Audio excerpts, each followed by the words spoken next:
Ding. It's supposed to give us a ding. We are live. Yep, says live on my end.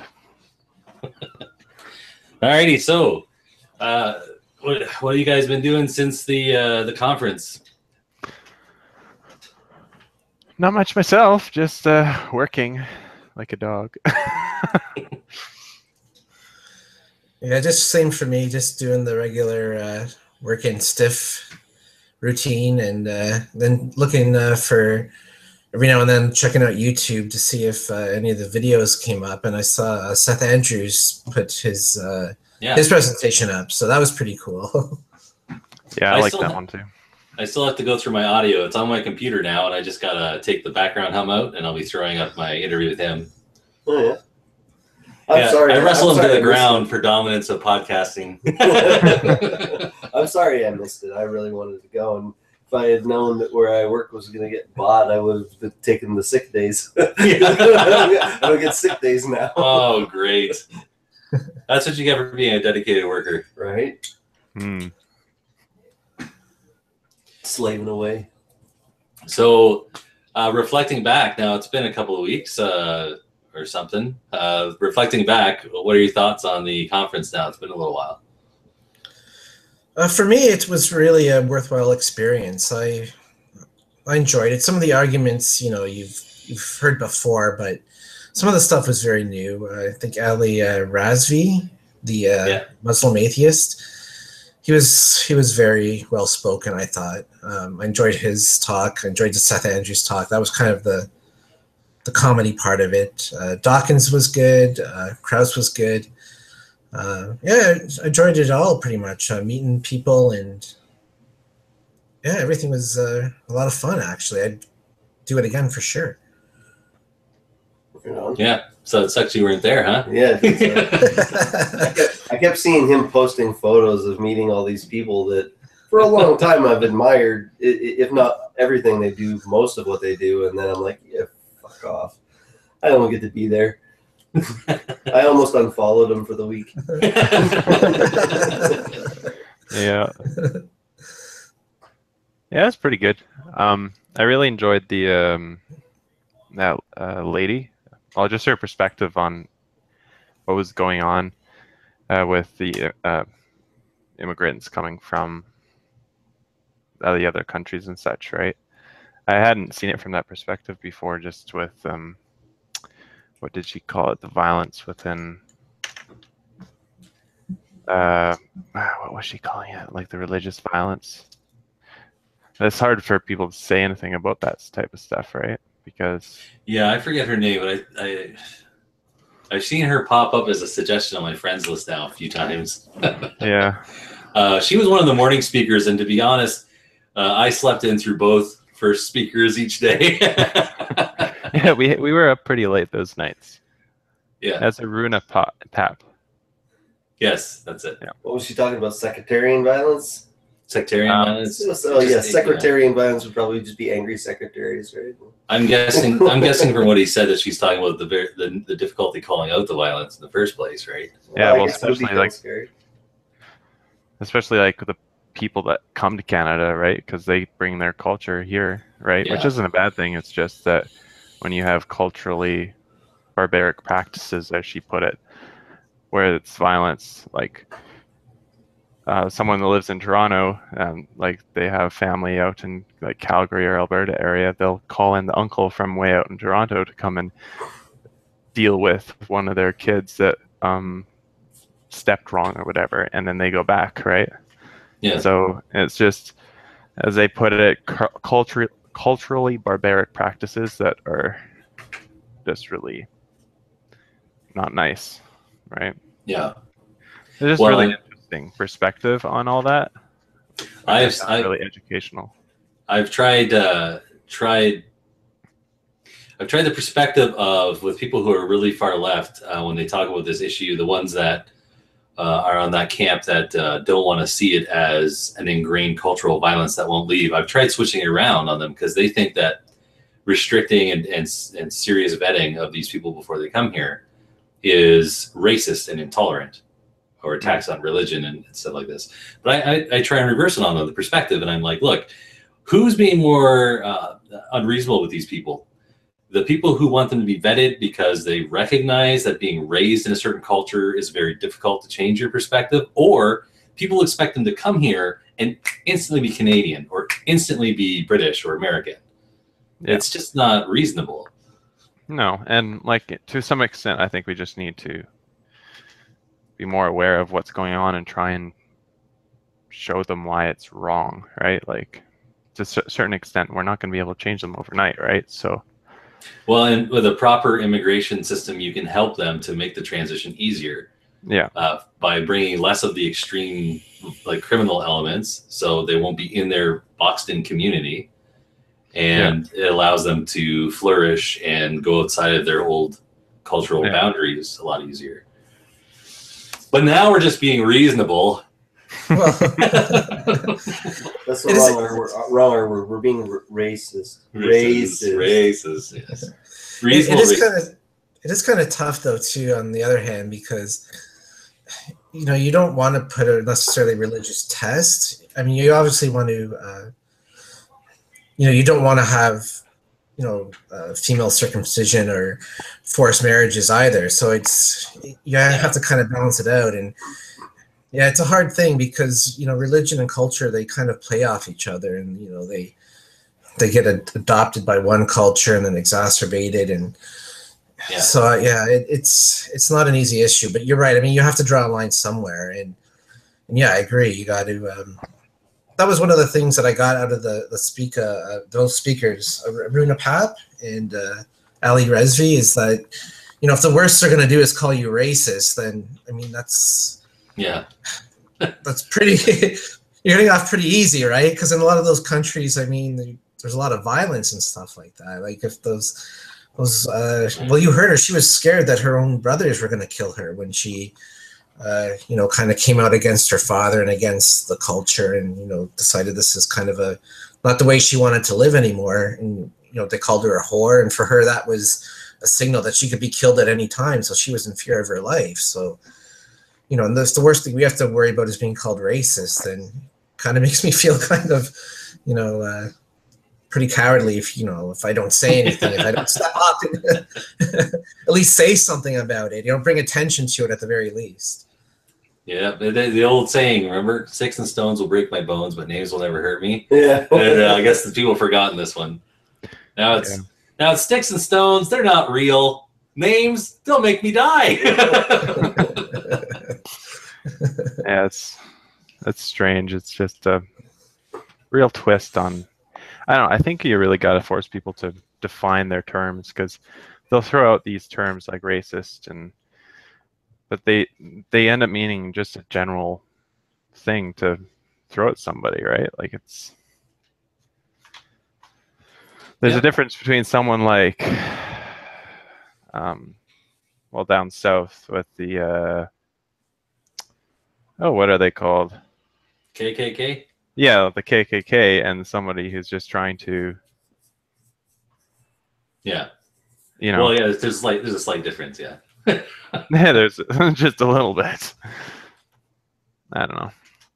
Well, it's often couched in racist terms. I remember when all this arguing started about this stuff for me, I would talk to people about that. Okay, so the expectation I have is that if, let's say, Iran had not had its uprising Muslim revolution, I am completely confident that if they had gone the right route, we could today have had astronauts, if that's the way they wanted to go, that had come from Iran. It's not a racist issue. I don't think that their capabilities are somehow diminished innately.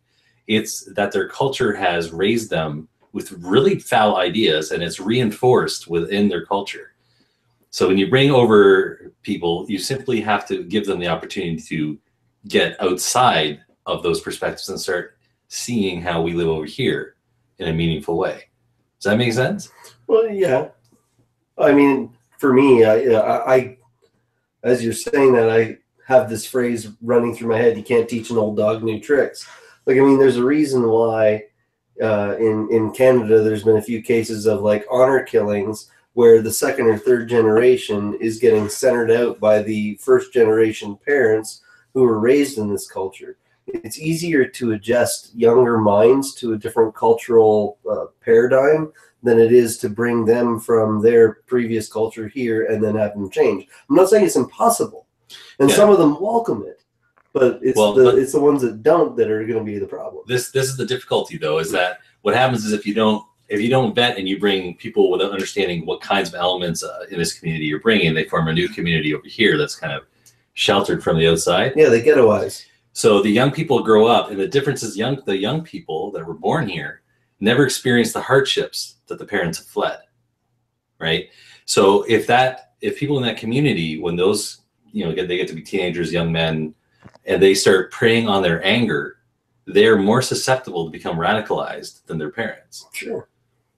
I don't disagree with that. I mean, it can go either way. And I don't mean radical like skateboarding. Right.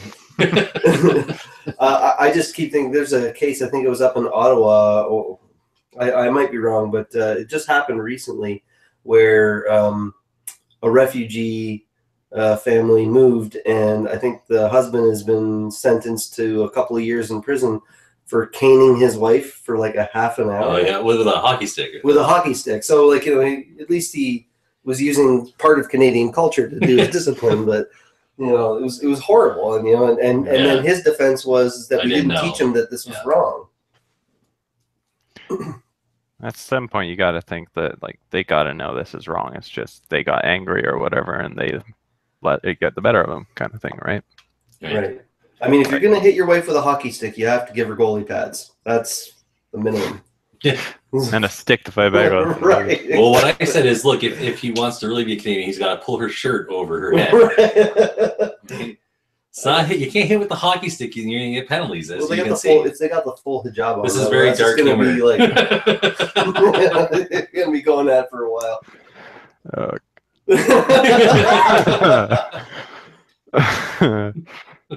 He's not sure how to respond to that.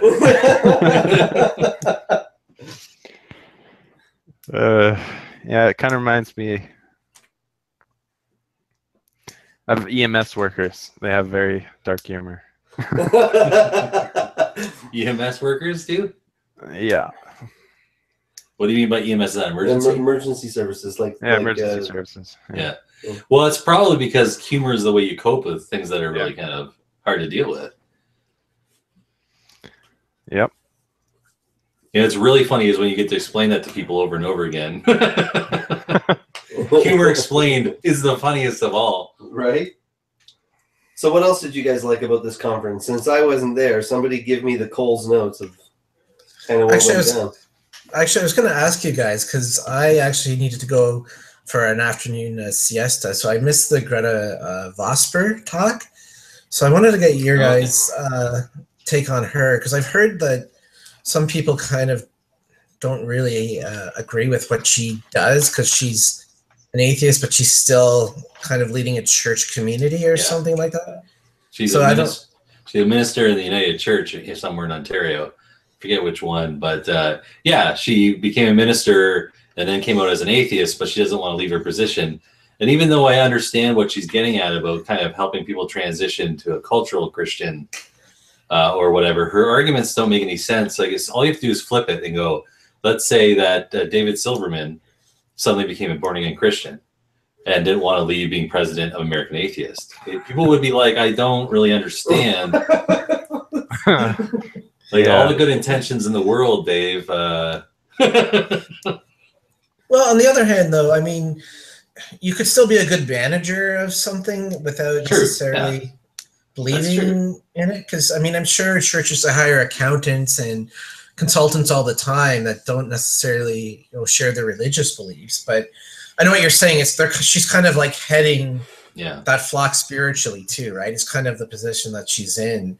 It's not just like managing the church to make sure they don't overspend or whatever. But I guess you're right.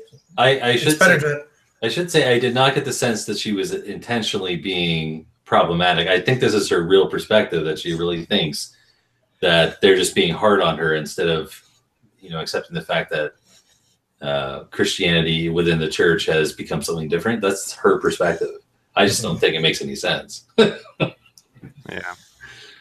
Well, it's weird though, because I think certain people actually have a literal physiological thing that won't allow them to not accept the truth or not be able to see what's actually happening. Yeah. I don't know what it is. But like they literally have a need to believe in something, and I've run into that a lot down here myself. So I don't know. It's human nature. Sure what it is. It's deeply ingrained. You're right. It is actually one of the difficult things when I talk to a lot of atheists that are more along the lines of Lawrence Krauss, the example I often use just because everyone knows him. That I'm trying to explain to them, like, there's a human element to this as well. If you really want to help people transition away from supernatural beliefs that are destructive, we also have to start getting better at helping them find something else that's productive. Yeah, too many atheists I know came out of a religion and then they just jumped into another magical line of thinking or ideology, whether it was political, whether it was conspiracy theory, whether it was believing in ancient aliens. We need something. There's something in us that we want something to connect to. Well, we want something to fill the void so that we feel like we didn't waste the first 20 years of our lives believing in garbage. Yeah, that's a hard one. But yeah, I know one of the religious people that I've talked to often, what he said is like, you can't take away someone's belief without giving them something back that's equal or better to it, right? And I may not 100% agree with him on that, but to a certain extent, I can understand the psychological impact of that, right? Right. Yeah. I guess. And for some people, I want to be clear. For some people, just losing their religion, turning to science and philosophy, that's enough. That's all they need. Yeah. But other people, they're much more interpersonal in a way that they require some kind of community. They need something that gives them, like, not just taking something away. They need a positive, forward-moving thing in their life. I don't know. Well, look at, I don't know, maybe I got the wrong of this, but if you look at like the way we tell stories and the way we've always told stories, like the hero's journey, right? There seems to be this human need to have some sort of greater purpose in life.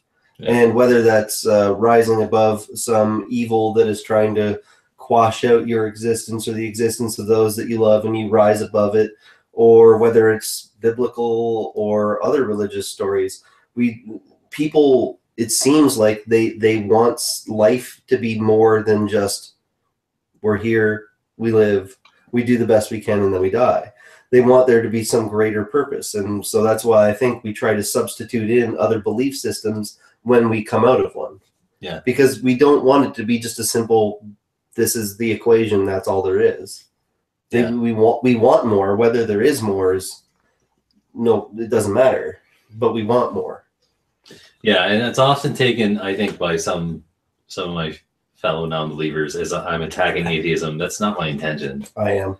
I think it's one of the important steps to growing is to let go of the irrational and the supernatural and stuff. But all I'm saying is that there's got to be some steps that we take into account that not everyone does that the same way. Yeah. I think the biggest issue we're fighting with right now is that, like, we didn't really evolve to see reality as it is. It's true.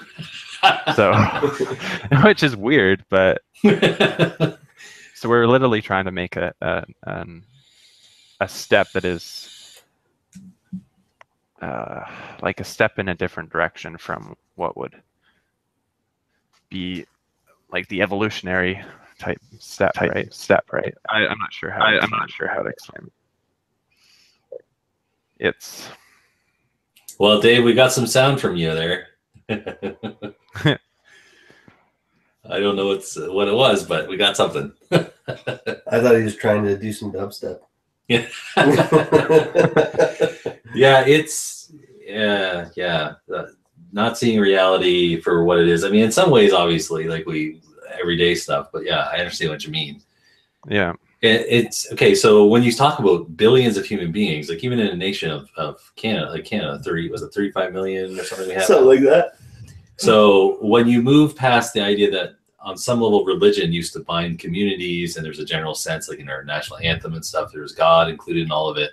We all had this kind of shared perspective on some level that we were all created by some divine mystery, and that we all have a purpose, and that we're all bound together in some kind of destiny or whatever.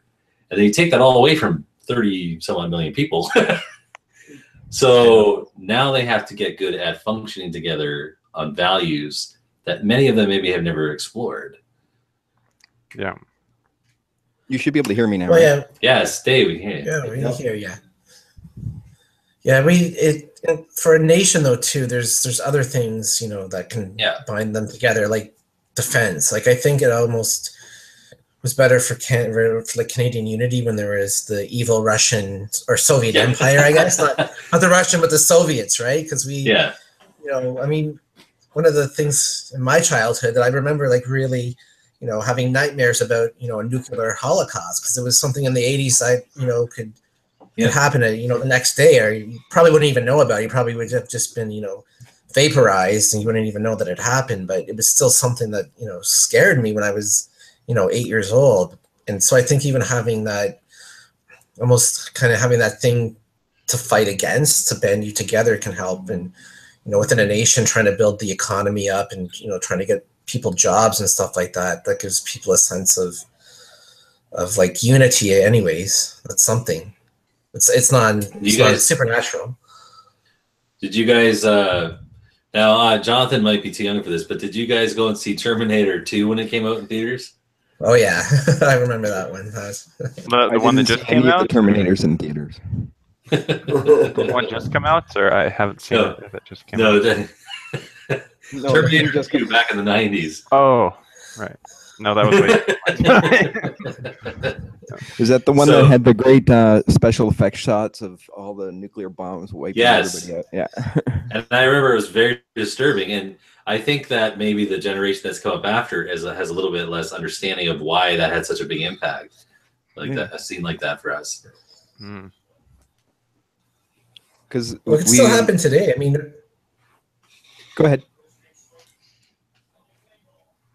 I was going to say it could still happen today. I mean, North Korea keeps, you know, trying to, you know, build the bomb, and they're trying to develop missiles that can reach, you know, continental North America. I mean, they're really aiming at the United States, but I mean, if it's a nuclear weapon, I mean, if it hits New York City, it's going to do a lot of damage to Southern Ontario too. I mean, it's not something that should completely go away either. The nuclear arsenals are still there, I just think it's less on the mind of this generation. Yeah, definitely. Yeah.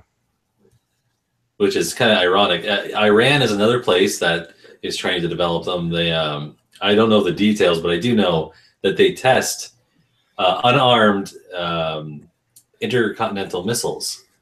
And if they were trying to hit Israel with those missiles they're testing, they don't need intercontinental ones. So I wonder where those are going once they get them working. Yeah. Good times. Good times. Something we need to remember is that all of those things you just said about Iran also apply to the U.S., except that the U.S. has used nuclear weapons. Well, the big difference is that hopefully, let's just say maybe they're not a difference. Hopefully the people in Iran are also afraid of nuclear extermination. Because anyone who has nuclear missiles, that's the key. They have to be afraid of mutual annihilation. Or at least their country getting wiped out. Because they may not have enough to wipe out another country, but they have to know that if they attack somebody, they'll be wiped out. Right. Yeah. I think you'd be crazy not to fear that. Well, it is a type of madness. Yeah. Yeah, crazy is hard to define. Yeah, that's true. If there was a nuclear holocaust, I don't know, Allah would be handing out so many virgins at once, man. But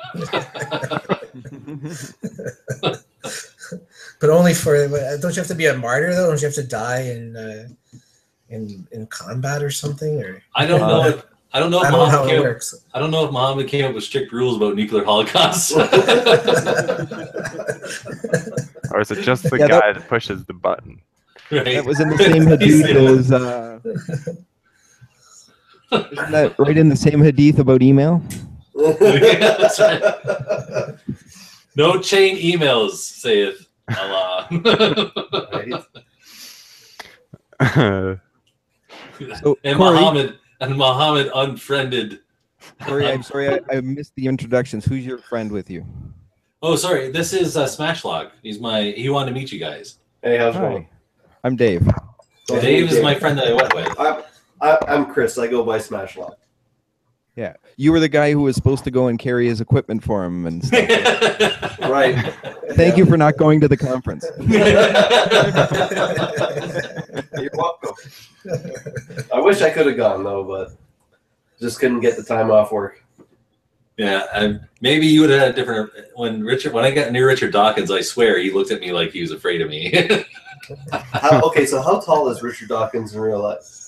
He's not really short, but he's not very tall, man. Because I mean, you're a fucking giant. That's not really fair. Yeah. Like this guy's like 80 years old, and here you're coming at him like a. And I was waving a machete over my head. Richard, Richard.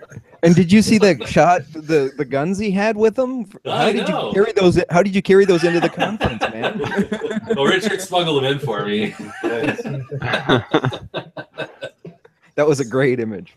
I think I had a Desert Eagle, and I gave him that Heckler and Koch silencer. That it almost reminded me of those Thug Life things, like. Yeah, that's what he did. The chains on us, and the glasses, and the weed. Loved it. I'm sure Richard would have totally understood the joke. Right. I think he's a very shy man, though, because he. When Kelly Carlin did her thing, that walking around, I think he left the room. I don't think he wanted any part of that social interaction thing she was doing. So she struck me as kind of shy one-on-one. The second night I met Richard in the bar for a while. He was sitting there talking to about 6 or 7 people. I sat just on the periphery of it, and I sat there for a while, and I couldn't find you guys. And then after I found where you guys were, I went up to there, and then, but he seemed not shy at all. If people walked up to him and asked him anything, he seemed very open. It's just maybe when there's a lot of people, maybe he's more shy. I don't know, but when there was only 5 or 6 of us, it was fine. He was very genuine. It's a different, totally different atmosphere and element. Yeah. I also not every time. About 3 of the times that I came up to him, I was thinking about talking to him because I think Smashlock would have been better for just walking up to him into his space and then saying hi. I don't like doing that to people who seem busy. Yeah, I didn't even really talk to him in the bar, but I was sitting right there, right? And the people he was interacting with, he just seemed totally genuine, normal, open. About 3 of the times, I came up to him to talk to him and then didn't. He was talking to someone else about making plans to go and see someone. Like one time it was David Silverman, and he was trying to get the details straight. He seemed frustrated that people weren't kind of giving him the heads up of what exactly was going to happen. So I think maybe it was just he was distracted too. A lot of stuff going on. Yeah, my kind of walked. What's that? Take a number, guys. He kind of walked. The first night there was that reception, and he kind of just walked out of a crowd right in front of me, and I said, "Oh, hey, Professor Dawkins," or something, and I stuck out my hand, and he shook it and everything, but he just seemed kind of shy to me, like maybe I came on too strong. Like you said, he was kind of afraid of you, but I don't think he was afraid or anything. I think he just seemed more of a quieter type of guy, right? That's all.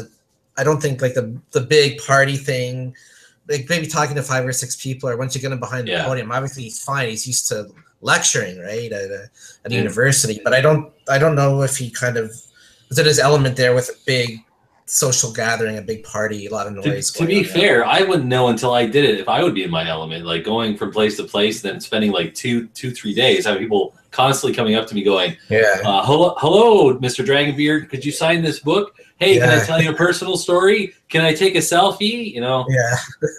After 3 days, I might be like, no, I'm going to strangle him. And I did learn one thing from this conference. I'm not going to another conference without a selfie stick. That's it.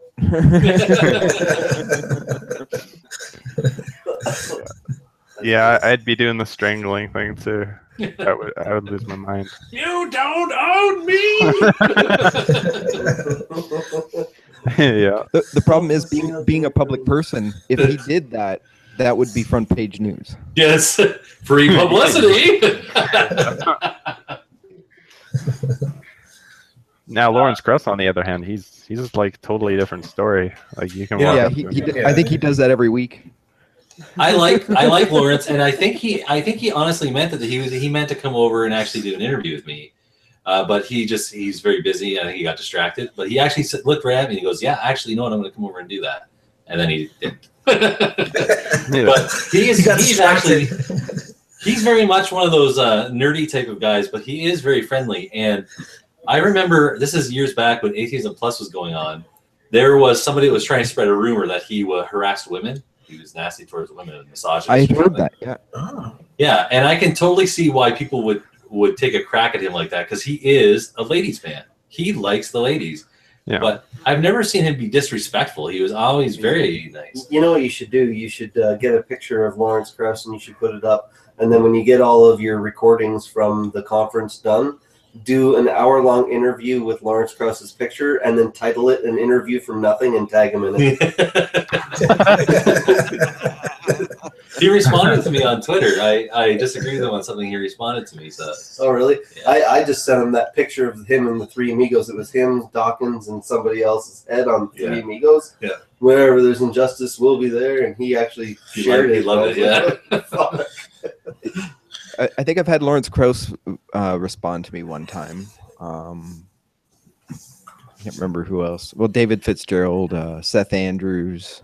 A few people have responded to something I've posted on their wall or something. Seth Andrews, is that what's his show? Thinking Atheist. Oh, yeah. Oh, hi.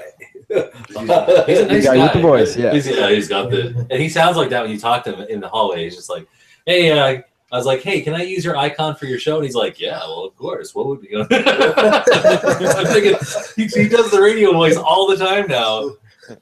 He's told super him nice. Oh yeah, super nice guy. I said, if you catch me just standing next to you, it's just because I love the voice. That's all. I'm just listening. Yeah. I know one of the weirdest things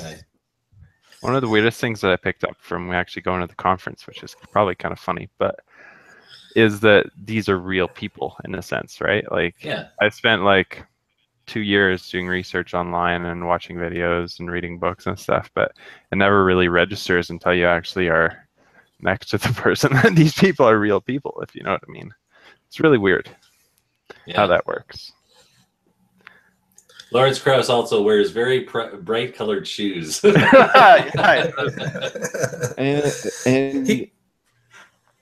Yeah, he always has a suit jacket on too. He's always got he's only got a couple of them, I think, too. He just keeps reusing them. And the hat. Does he have the elbow patches? Well, it's a professor's salary, right? Like, does he have the patches on his elbows? What was it? The card? Yep. Yeah, nice. You're not a real professor unless you have the elbow patch. Right? It's like you're not a wizard unless you have a monocle. Yeah. Man, every time I'm listening to you guys talking about this, and I'm so mad that I missed it. With Richard Dawkins in particular, when he did his talk was the tyranny of the discontinuous mind. What did you guys take away from that? Because I was thinking about it for a while before I came up with my conclusions about what exactly he was talking about it for. I don't know. It was. I think I got right away what he was meaning. He's absolutely right that people are forgetting that these categories that we apply to things, we think that they just exist in nature. They don't. Like gender, for one. Genders don't exist in nature. We have sexes. We don't have genders. And we created genders to describe how we feel about maleness and how we feel about femaleness. And now it's not applying to everybody. And so now we have to redefine our categories.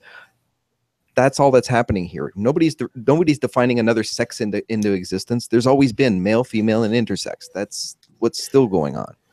Actually, did you catch in his in his talk that he actually was talking about things that are as different from one thing to another, and he said as different as male from female? That's one of his examples. I was like, "Whoa, Richard!"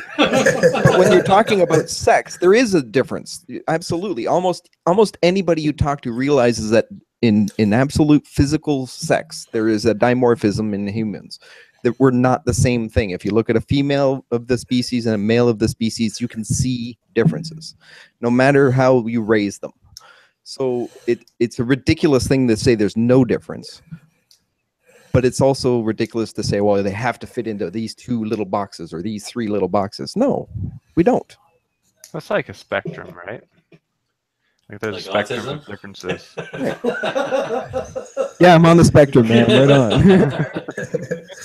It is a hot topic these days. It's creating a lot of controversy. And I thought Lacey Green, she just put out a video. And I thought she did a really good job of kind of explaining stuff, kind of the different perspectives on it, like talking about, there's sex, male and female, and that's pretty, black and white. But then you get along, there's all these different definitions that people apply, and there's different spectrums. And I thought she did a good job kind of dissecting this stuff, but I don't know what you guys think about that. She did say that she had her own views on it, but what she got attacked for, which I thought was crazy, is in her video, she's trying to just explain the different perspectives. Right, yeah. And then the social justice warriors attacked her. Probably both sides attacked her, but the one I saw was the social justice warriors that used to be her allies attacked her for even giving the examples of the different perspectives. As if just saying them had validated them somehow. In the video, she even says they're not her point of view. She's just trying to say these are the different. She makes her point of view clear, pretty clear actually, not entirely clear. There's one time she was saying gender and she kind of meant sex, but whatever.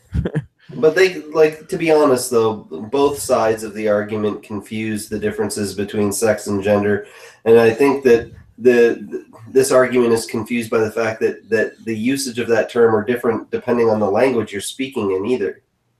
Like for English, we can try and differentiate between sex and gender, whereas some languages don't make that distinction quite clear. Or they do it slightly differently, which confuses things. Yeah. Right. And so that's why when Dragonbeard and I, or Corey and I, talk about Bill C-16 here in Canada, I'm a big opponent. I'm not for it.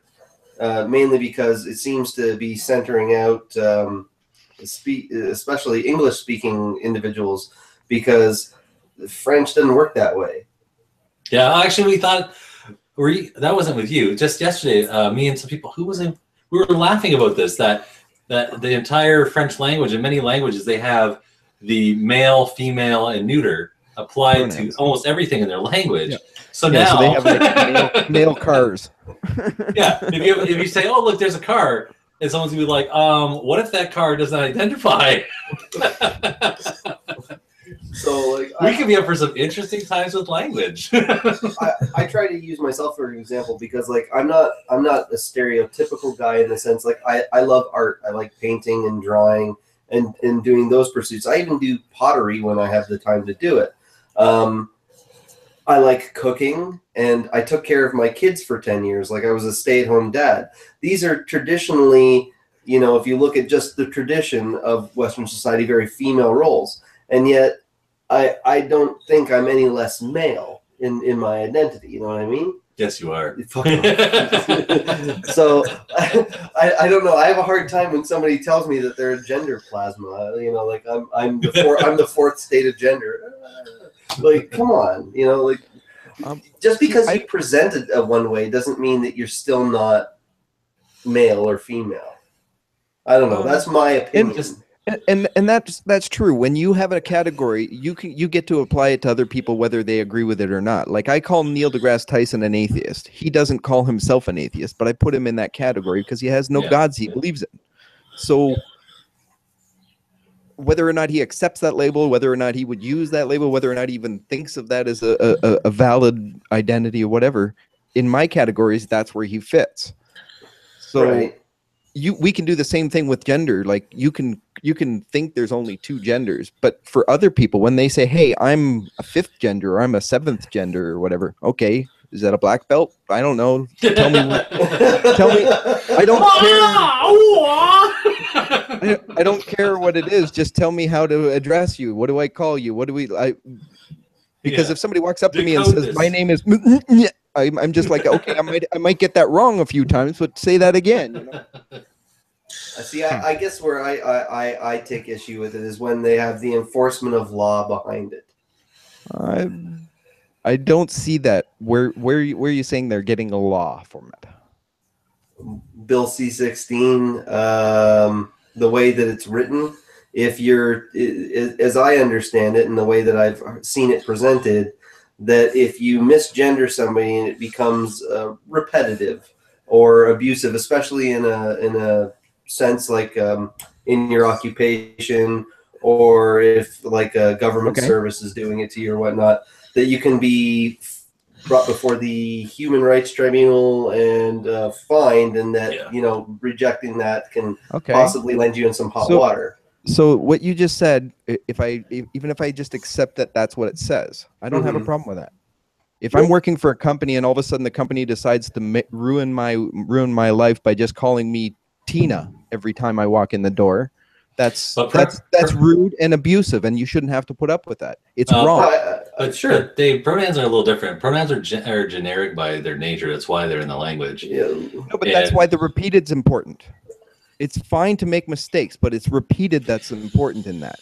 Right, but because pronouns are general and they've been in use the way they've been for as long as they have, like the way they're integrated into the way we speak to each other, it's not reasonable to demand society turn itself over in that kind of a sense for redefining how pronouns are used. Well, that'd be like trying to redefine. What it's doing. That's not what it's doing. It is exactly what it's doing. No, listen to what he just said. Repeat back what you just said before.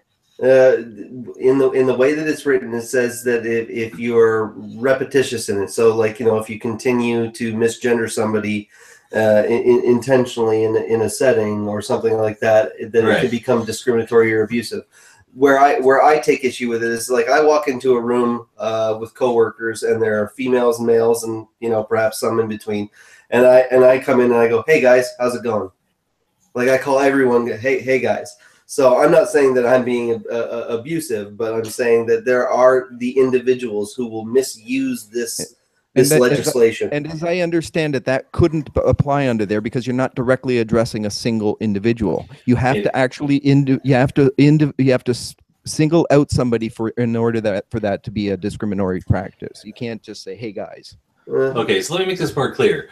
Under normal, reasonable, anywhere within the reasonable spectrum of human behavior, what you're saying wouldn't be a problem, Dave. The problem is that we are not all reasonable people. And I know that. There's an opportunity for abuse no matter how you write the law. I get that. Right, but this one strips the person. Okay, so when you're talking about, say, hey guys, or whatever, you're using a language in a way and you just say, "Hey guys." So the person can't take it to a proper court, so they'll go to the Human Rights Tribunal. The Human Rights Tribunal has a horrid record over the last 20 years of concerning itself with what they perceive as victimization. So an example would be that not once but twice in Canada, they have heavily fined tens of thousands of dollars to stand-up comics for people in the front row being offended with what they said as jokes. Once in Quebec and once in British Columbia. And what's worse is that truth is no defense. Yeah. Okay. That's So I mean, if we got do I get that our Human Rights Tribunal or the whole system is problematic? Yeah, you're absolutely right. And they go too far, but I don't think that makes this law wrong. The way it's worded, the way it says it, repeated, has to be like, it's not something that's ever going to trip me up. There's no way I'm ever going to fall foul of that law in a business setting, because if somebody tells me 3 times, "Hey, don't call me a he, call me a they," okay, they. See, now that's where I'll draw the line too. What is the limit? What are the limits on the amount of pronouns? Again, like there could be a 10,000 Why should there pronouns. be a limit? Why should there be a limit? That's one of those things that is a no, Dave. That is the function of pronouns. You are now you're now in a completely irrational position. What's that? How many names do we allow? Names are not pronouns. This is what I'm talking about. Names are names. They are person specific. They are, of course, individuated. But all they are is an identifier. That's all they are. They're a little bit of identification that we put at the beginning of names that just help us identify each other.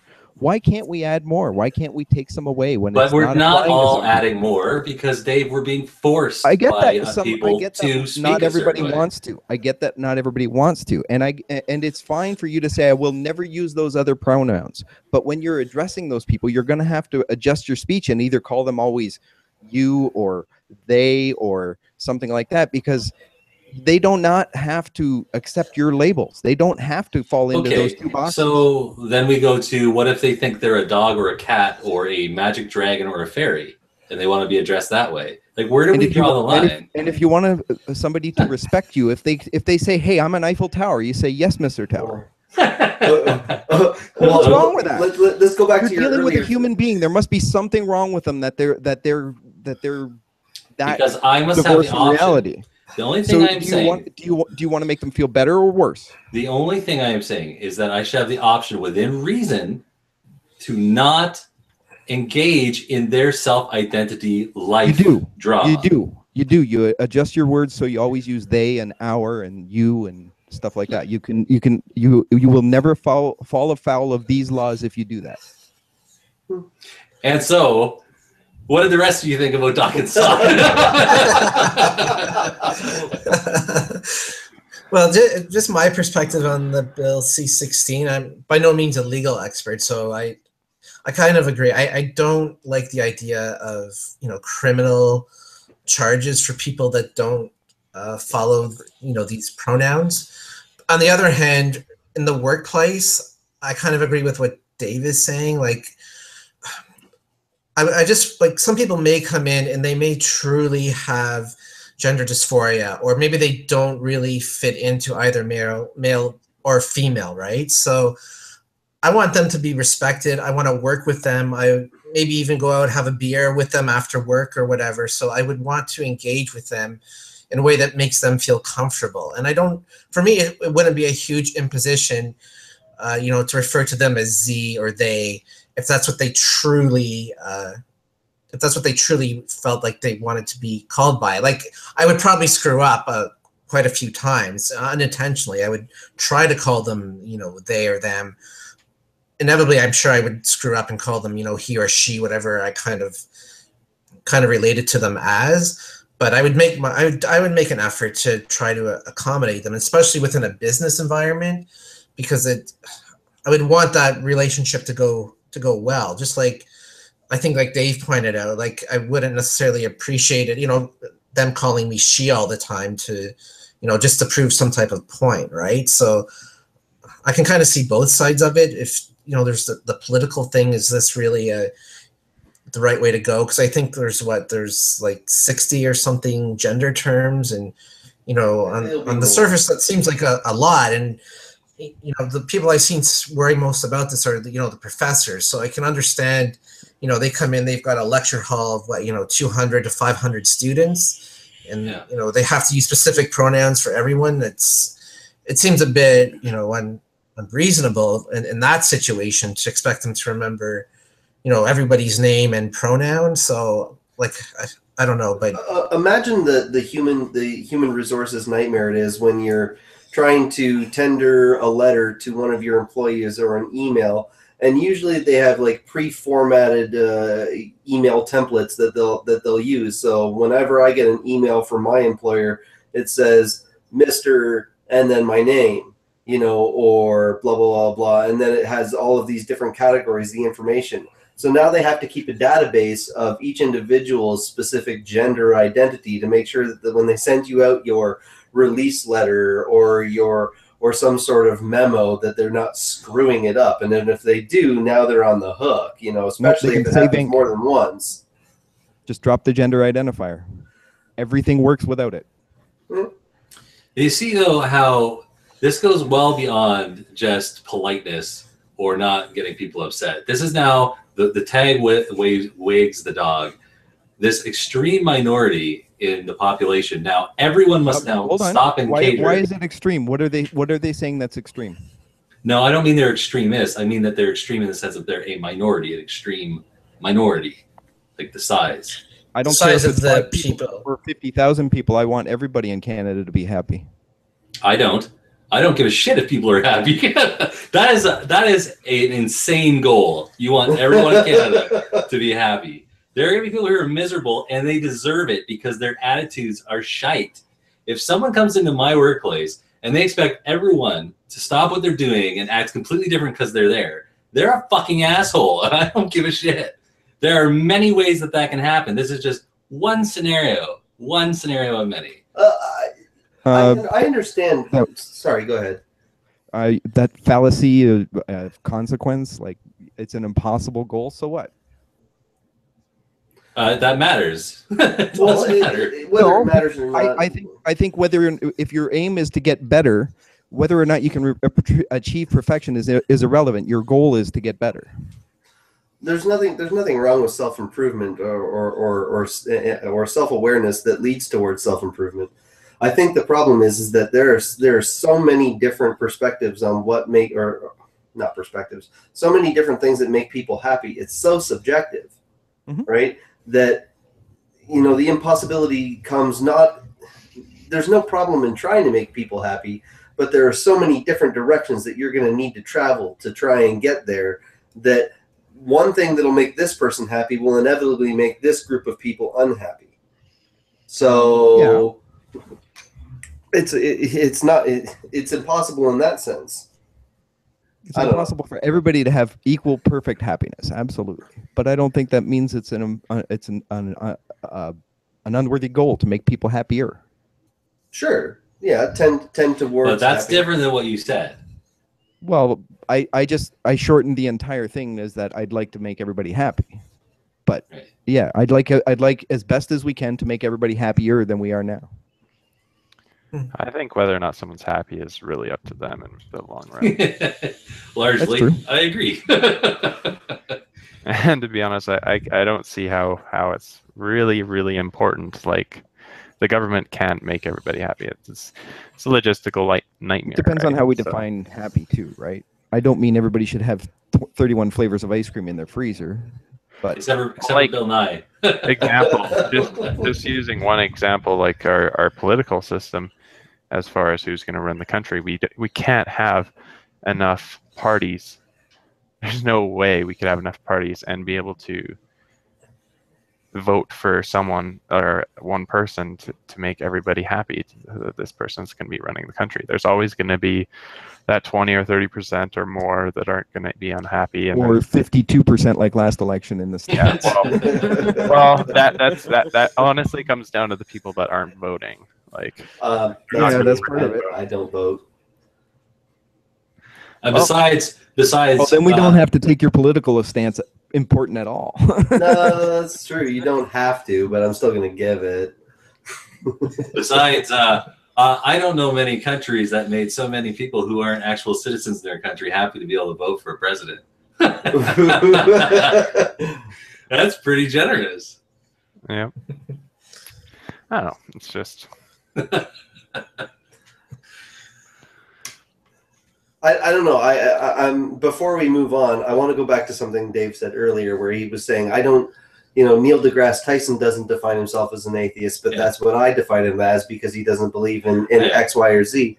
So I look at the gender thing in much the same way. It's like, why is it okay to define him as something he doesn't say expressly that he is, because that's what you think he fits into. Right. Yet this individual expresses one way. I call them a girl, and then they go, I'm not a girl, but that's the way you express, so I'm going to put you in that category. Why is one wrong but the other isn't? Because if I was ever addressing Neil deGrasse Tyson, I would say, oh, he calls himself an agnostic. I would never put words into his mouth. I would address him as he wanted to be addressed.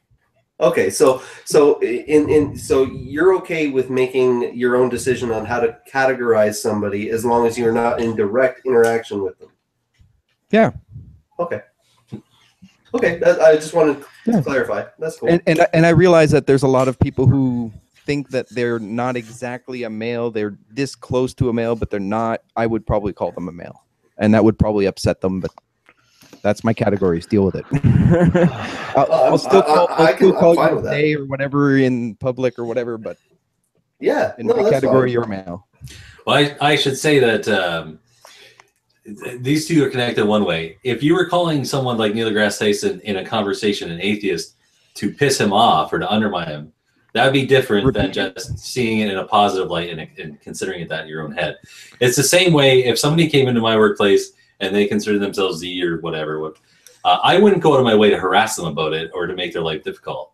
My only issue is I don't think that I should have to worry about them filing reports on me if I don't use the proper language. That is my main concern.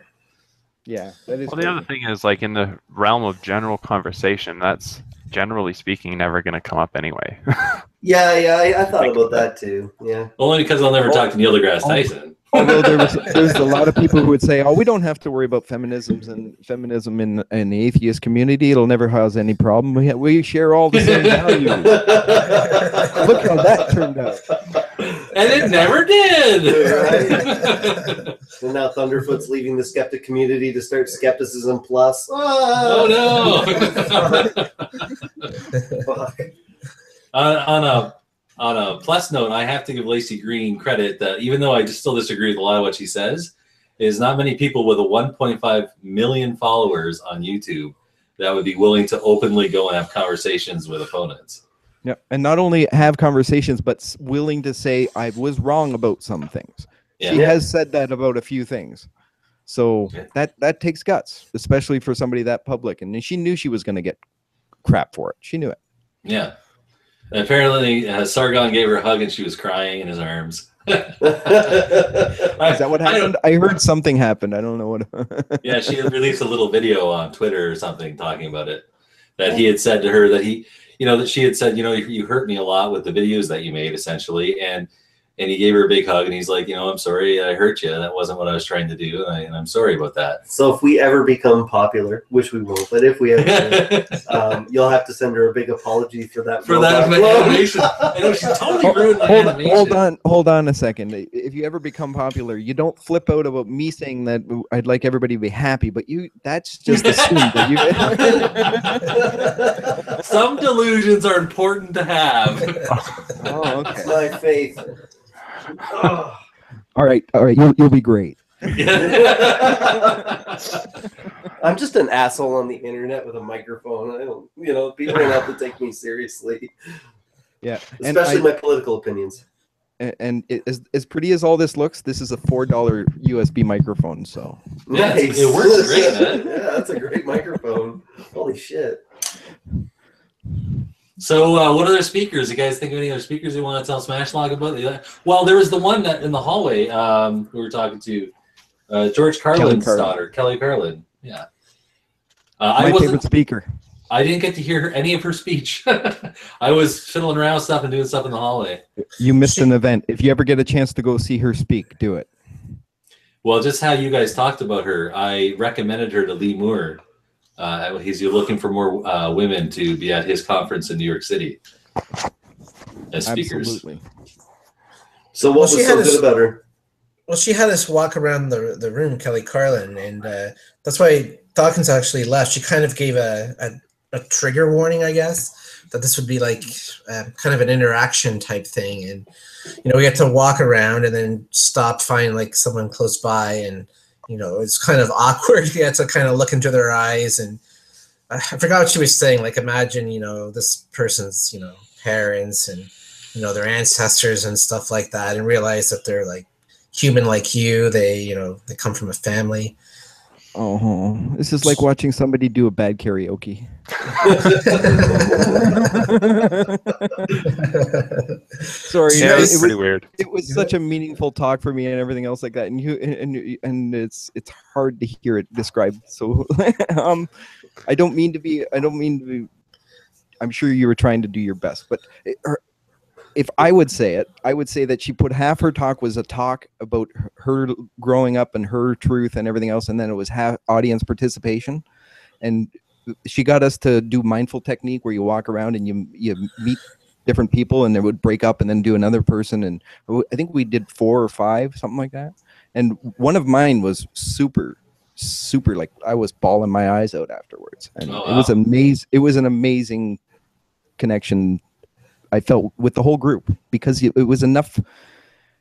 meeting 4 new people was enough to feel like you were connected to the whole. It was really nice. It was definitely a mindful exercise. I definitely didn't.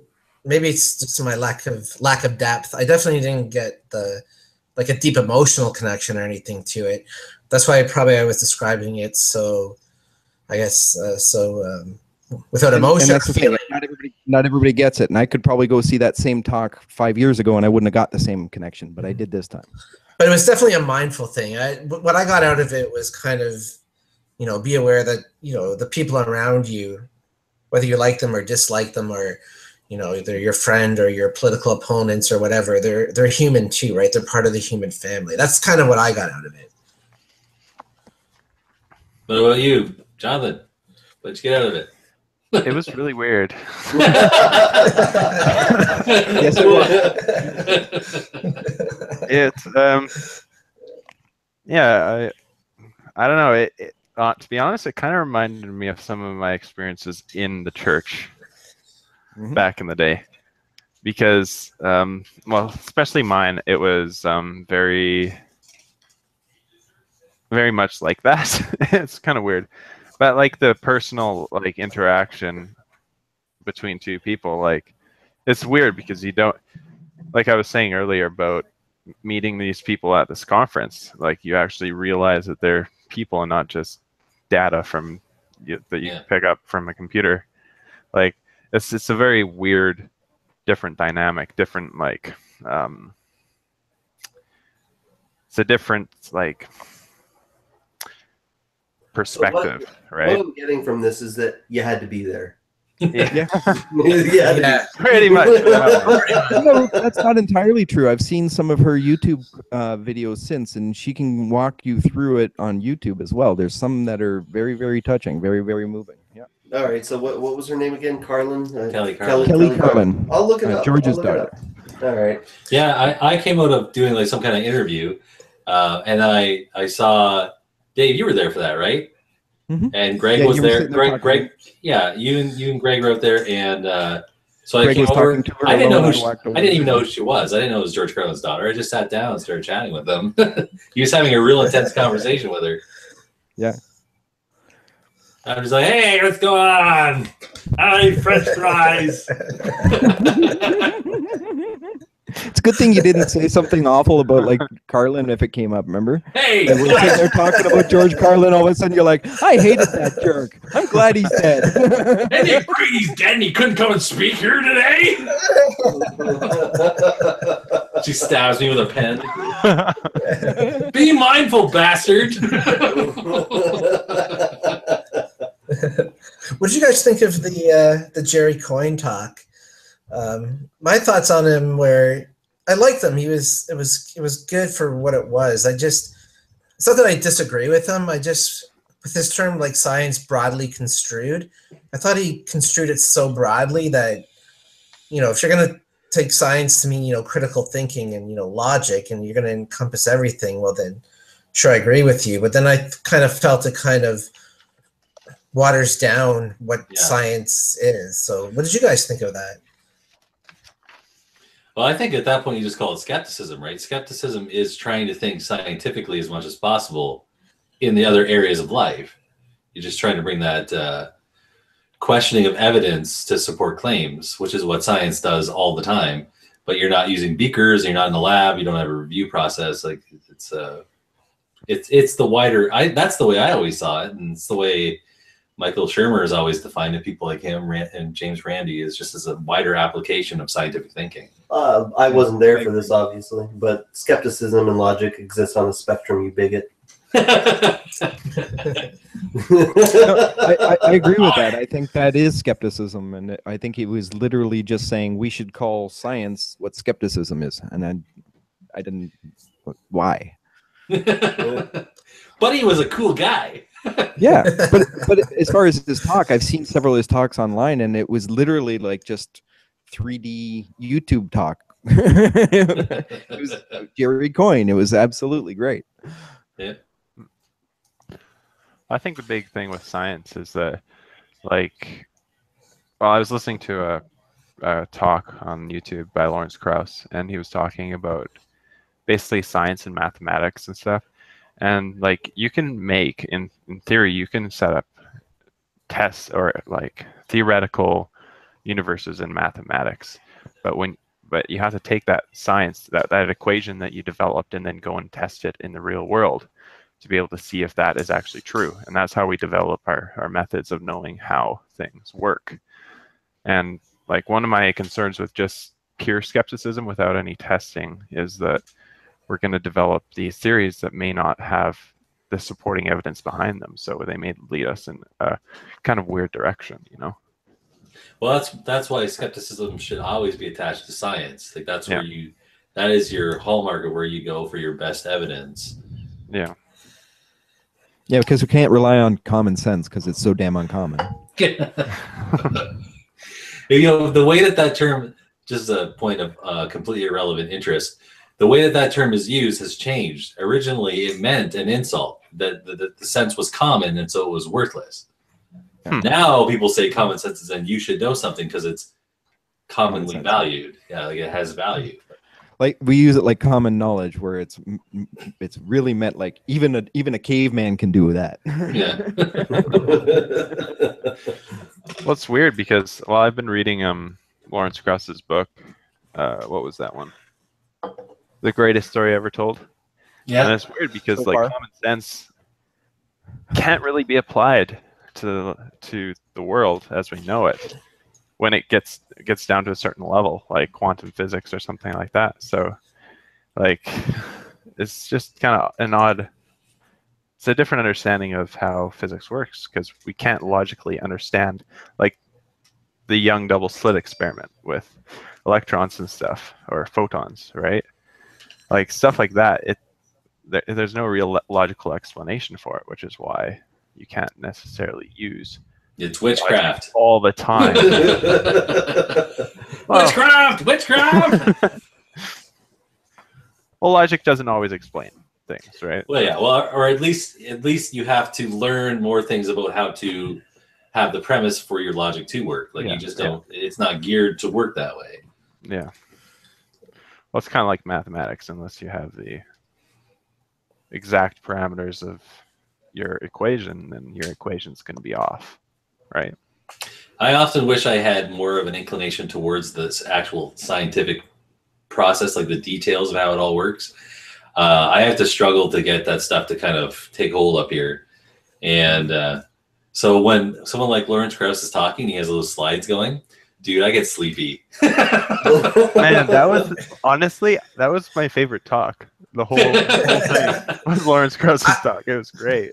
Yeah, it was a great talk, but it was very heavy in the physics, especially at the first part of it.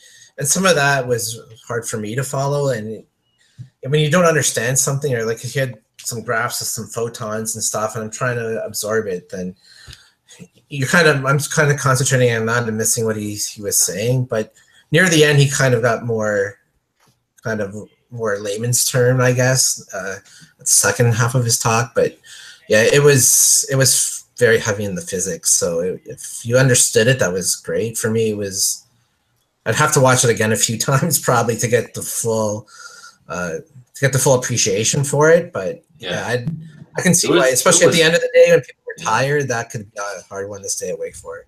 That was probably what it was more than anything. Those beds were so comfortable. Yeah, I slept great. It was awesome. Maybe that's a suggestion for the organizer. If he comes back to Toronto again, can you get a place where the beds are a little shittier so I can get up in the morning?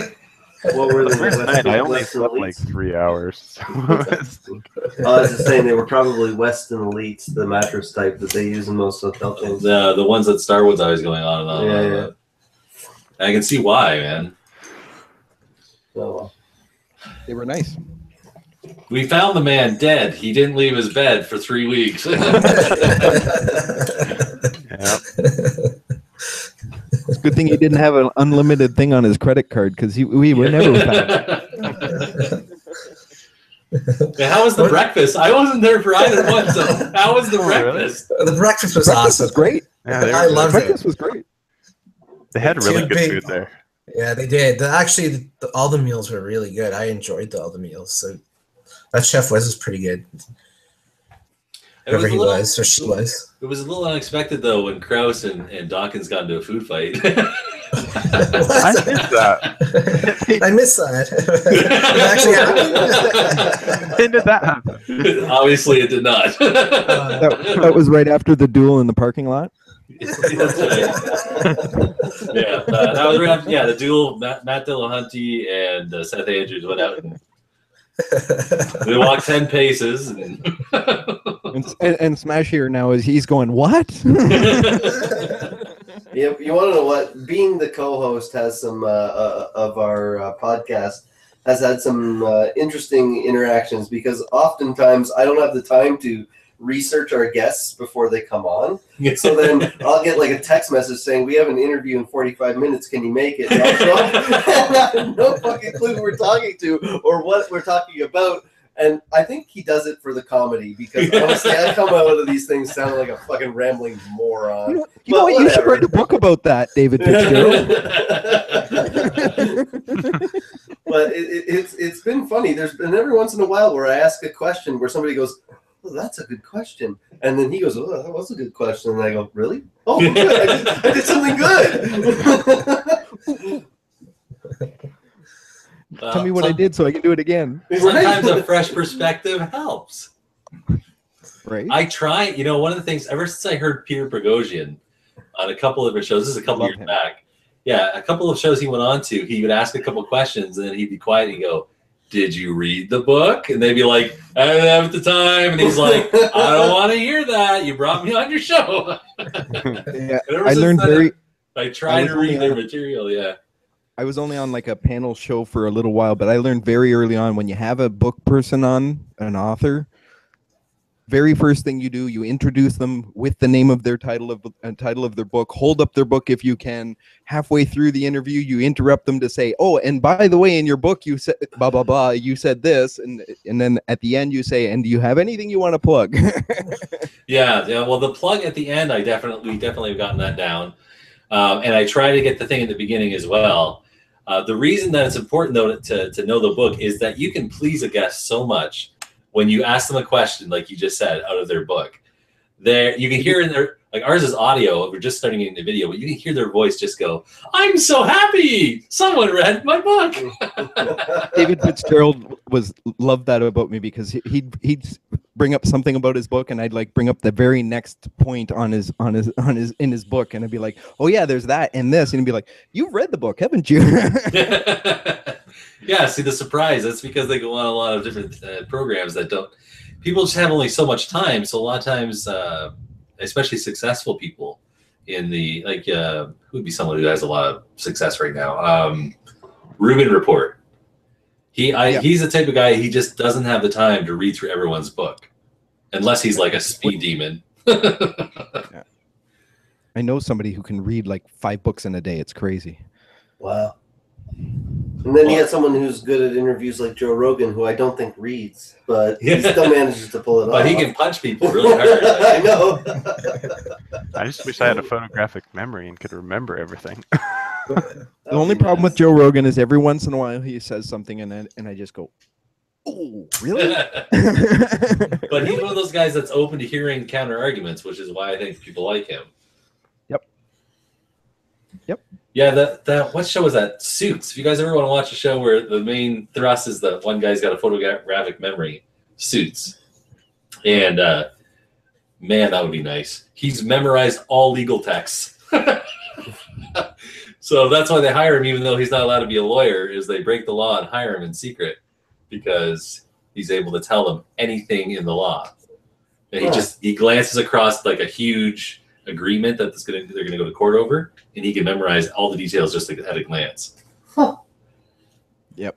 Most really good legal firms have a guy who's got like an eidetic memory or something like that on staff because they need somebody to go to a press conference or something and get every detail right. They send that guy. Yeah. Yep. True. And then he watches Judge Wapner. Well, actually, Sheldon Cooper is the guy with the eidetic memory, right? Yeah. This thing, So they fed us. They gave us beds that were too good. Richard Dawkins gave a talk that you know what? I'm just going to say this, though. I think you're right about what you were talking about, what it was about. I suspect a lot of people were clapping for him and still never really understood what he was talking about. I agree. I think he talked over a large portion of the audience and didn't realize what he was getting at. And I'm hoping it was just deeper than maybe he was just lost us. Yeah. Do you ever wonder? All right, so I'm going to organize my thoughts here. Sometimes I get into conversations with different groups, like smaller groups in skeptic communities or even religious ones, and I always find that their understanding of what it is to be skeptic or their understanding of science is as limited as Christians' understanding of their own Bible. You know, they're playing at it a lot of the time, and that bugs me. Right. Does it not bug anyone else, or am I just alone on that? By playing Bible? No. Like people who are like, you gotta listen to the science, man, but they have no understanding of the science, and they're using arguments that they themselves don't have the foundation to even comprehend, and that bugs me. Do you even science, bro? Of course, right. Right? Do you even science, bro? I like that. Yeah. You skip physics day. I do science, bro. Yeah. Totally gnarly. No, and then they'll say that the Earth is 10,000 years old. Right. I'm not arguing it isn't 10,000 years old. I'm just saying that it's a lot older than that. The flood really happened. Our recorded history stretches back 10,000 years, right? Like yeah, we have evidence of societies brewing beer older than 10,000 years ago. Yeah. Oh. And that's not kidding. Well, beer is an important element to human civilization. It is. That's why I brought it up. And thank Lawrence Krauss. The last time he gave a talk at the non-conference, he related the entire universe to the beer bubbling in a vat. Yes. I said that was good. Flying spaghetti monster. Then we thought. Right? I knew he had some Canadian in him when he came back and he did that. Yeah, that's right too. We found that out. His family goes back to Canada on one side, right? Ottawa, yeah. I knew he was born in Ottawa. I didn't realize how much he got his education from Canada. He got a lot of it from Canada. Yeah. He kept saying he was educated here, so I don't know if he went up to high school or got his undergrad here. I don't know, to be honest. I'm sure he would have. I'm pretty sure he was a physicist, a working physicist by the time he left Canada, but I could be wrong. But I'm sure we could just like look him up on Google and his whole Winky stuff would come up. Yeah. That would require clicking. My computer's all the way over there. Here, I'll do it. I'm just packing a bowl anyway.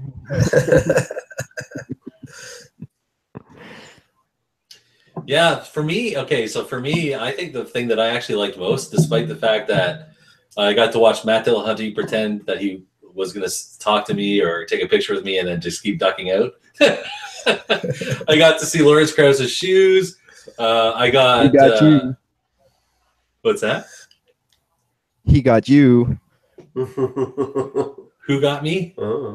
He said, "Yeah, I'll do that. I'll be over there." And then as soon as I got punked. I got punked by Lawrence Krauss. Do it, an interview for nothing. A cardboard cutout of Lawrence Krauss. I was going to do an interview. I'm sorry I lied to you, Mr. Dragonbeard. Thanks, Krauss. I really appreciate that because it was quite inconsiderate. So I got to meet Dawkins, even though briefly.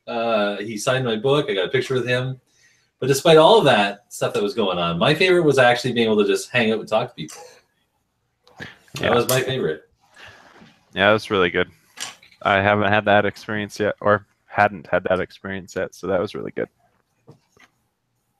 There was one guy there. We didn't tell you this yet. There was one guy there, really friendly dude named Richard. He had like a bigger room that he had paid for. And so he opened the door and just let people come in, and tons of people were hanging out in there. Oh, really? Yeah. Nice. Had lots of booze and stuff. Yeah. Free booze. Cheese, crackers. Nice. Well, it seems like I missed a good time again. Well, one night we had in that room we had a party. We called it the Smashlock Couldn't Make It Party. So just remember next time.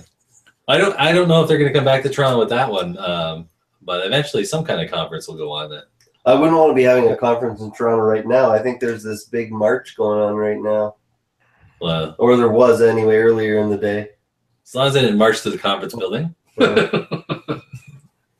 I don't know what I can do about it, but if the non-conference is not going to be set up by somebody else, I'm going to set something up.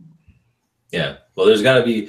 I'm sure that Spencer Lucas, the guy who arranged it, if he does decide not to do it again, I'm sure he'd be fine with at least pointing people into a few directions about how they can do themselves. Because my sense was that if he doesn't do it, it's mostly the workload. Gets being my first time. If nothing else, if I have to set it up myself, I will. I will find funding. I will find people and everything else. And I just there's going to be another conference next year in Ontario for sure. Awesome. Well, I'm not sure if this one's going to happen again. I don't know if this will happen either. The guy that did the investment into it. Yeah. What was his name? Oh, here it is. Michael Vester. Oh, it's Michael? Yeah, Michael Vester. Michael Vester, yeah. Yeah, he died a few days ago. Oh wow. Yeah. Oh. Was Michael there? I would have liked to have shaken his hand and thanked him. He was there. He was there. Right? Yeah, he was there. I said thanks to him one time, but I didn't take a lot of time. That's too bad. Yeah. Well, thanks, Michael. Yeah. So I guess we'll have to see how successful it was and what kind of people are still interested in with, because my guess is that next year they were planning on going back to the West Coast. It's just my assumption. And I think that makes sense. My idea is if they're going to do that, now you have people here who attended who won't be able to do next year probably. We should try and do something at the same time. So we have a non-conference in Ontario. We have the Imagine No Religion at the exact same time in BC. And you could like split a talk one each way or something. You know, your second to keynote can talk at ours and our keynote can talk at yours or something that kind of. Yeah, it's like two different sides of the continent cooperating. Yeah. Like a webinar, large webinar thing. I just thought that would be a cool way to have a satellite conference, so that way even if we can't set up a big one here, like if Spencer can't get funding for a big one, we could have a smaller room where it's only for a few hours and still get to see a good talk. You know what I mean? One of the things that I would have done if I had thought of it sooner, when I've talked to a couple people, but especially Bill, who organized this conference, is that what's his name? Sam Harris doesn't come out to these anymore. Right. Because the understanding is that he just doesn't like all the flack he has to take in order to be out there. He's constantly being not just debated with, but like verbally berated and stuff. So I can kind of see where he's coming from. But if I thought of it sooner, what I would have done is when I got my cards made up, I would have gotten a banner made up that says, "We miss you, Sam." I would have gotten a bunch of people to hold it together and like wave and take a picture, send it to him on Twitter. That would have been great. Do a little YouTube video where we're all like, "We wouldn't have criticized you, Sam. We missed you. We would have been happy to see you. Krause and Dawkins seem lonely without you." maybe get them involved. I like listening to Sam Harris. It helps me get to sleep when my insomnia kicks in. That dude just sounds like he's a heartbeat away from a coma. Like, have you heard him reading The Conceptual Penis? He is chill to the max. He read a section of The Conceptual Penis, and even though his voice is very metered, I swear there's a couple of parts when he's reading, you can hear him smiling. Like, just slight change. It's like a horror movie door squeaking open. He reads it so well. Like some of the words, something brachydosha or whatever is in there, and he just says it perfectly. Well, hey guys, it was a pleasure getting to meet all of you. I unfortunately have to go home and do the dad thing. So everybody, Thank you for letting me be a part of your Four Horsemen talk. Now I'll get out of the way so it's actually a foursome. Thank you for interrupting your family time. It was great to meet you. Good to meet you. Nice to meet you too. See you there, man. Yeah, see you, man. Door unlocked? It's unlocked. Yeah. All right. Oh, and I am doing nothing for the whole rest of the night, so I could be here all night. If you guys need to go, you're gonna have to just kick yourselves out because I'm gonna just stay. I may go out on my balcony with my phone if I can handle it and get high. So Well, it's good to see you guys all again from the conference. It's good to keep the friendships going, the people that you meet there. So that's good. I'm glad to. There was one other person we kind of met at there. I don't remember if you remember Leslie Rosenblood. He was around us one time, and anyway. What does he look like? I'll get you the link on Facebook. Because I met a few people just in passing. Like I said, the guy Richard, I remember him as well. And there was the guy. There was the Holy Kool-Aid channel. He does Holy Kool-Aid on YouTube. Thomas something. Yeah. He friended me on Texas. He friended me on Facebook as well. It's a pretty neat channel.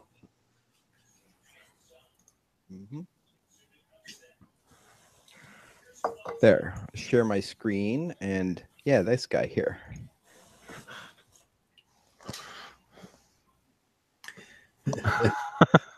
Well, I don't remember his tongue. Here, let me see if I can. Let me see what his. There, how's that? Does that work? I don't remember him. I do remember him now that I'm seeing him. Yeah.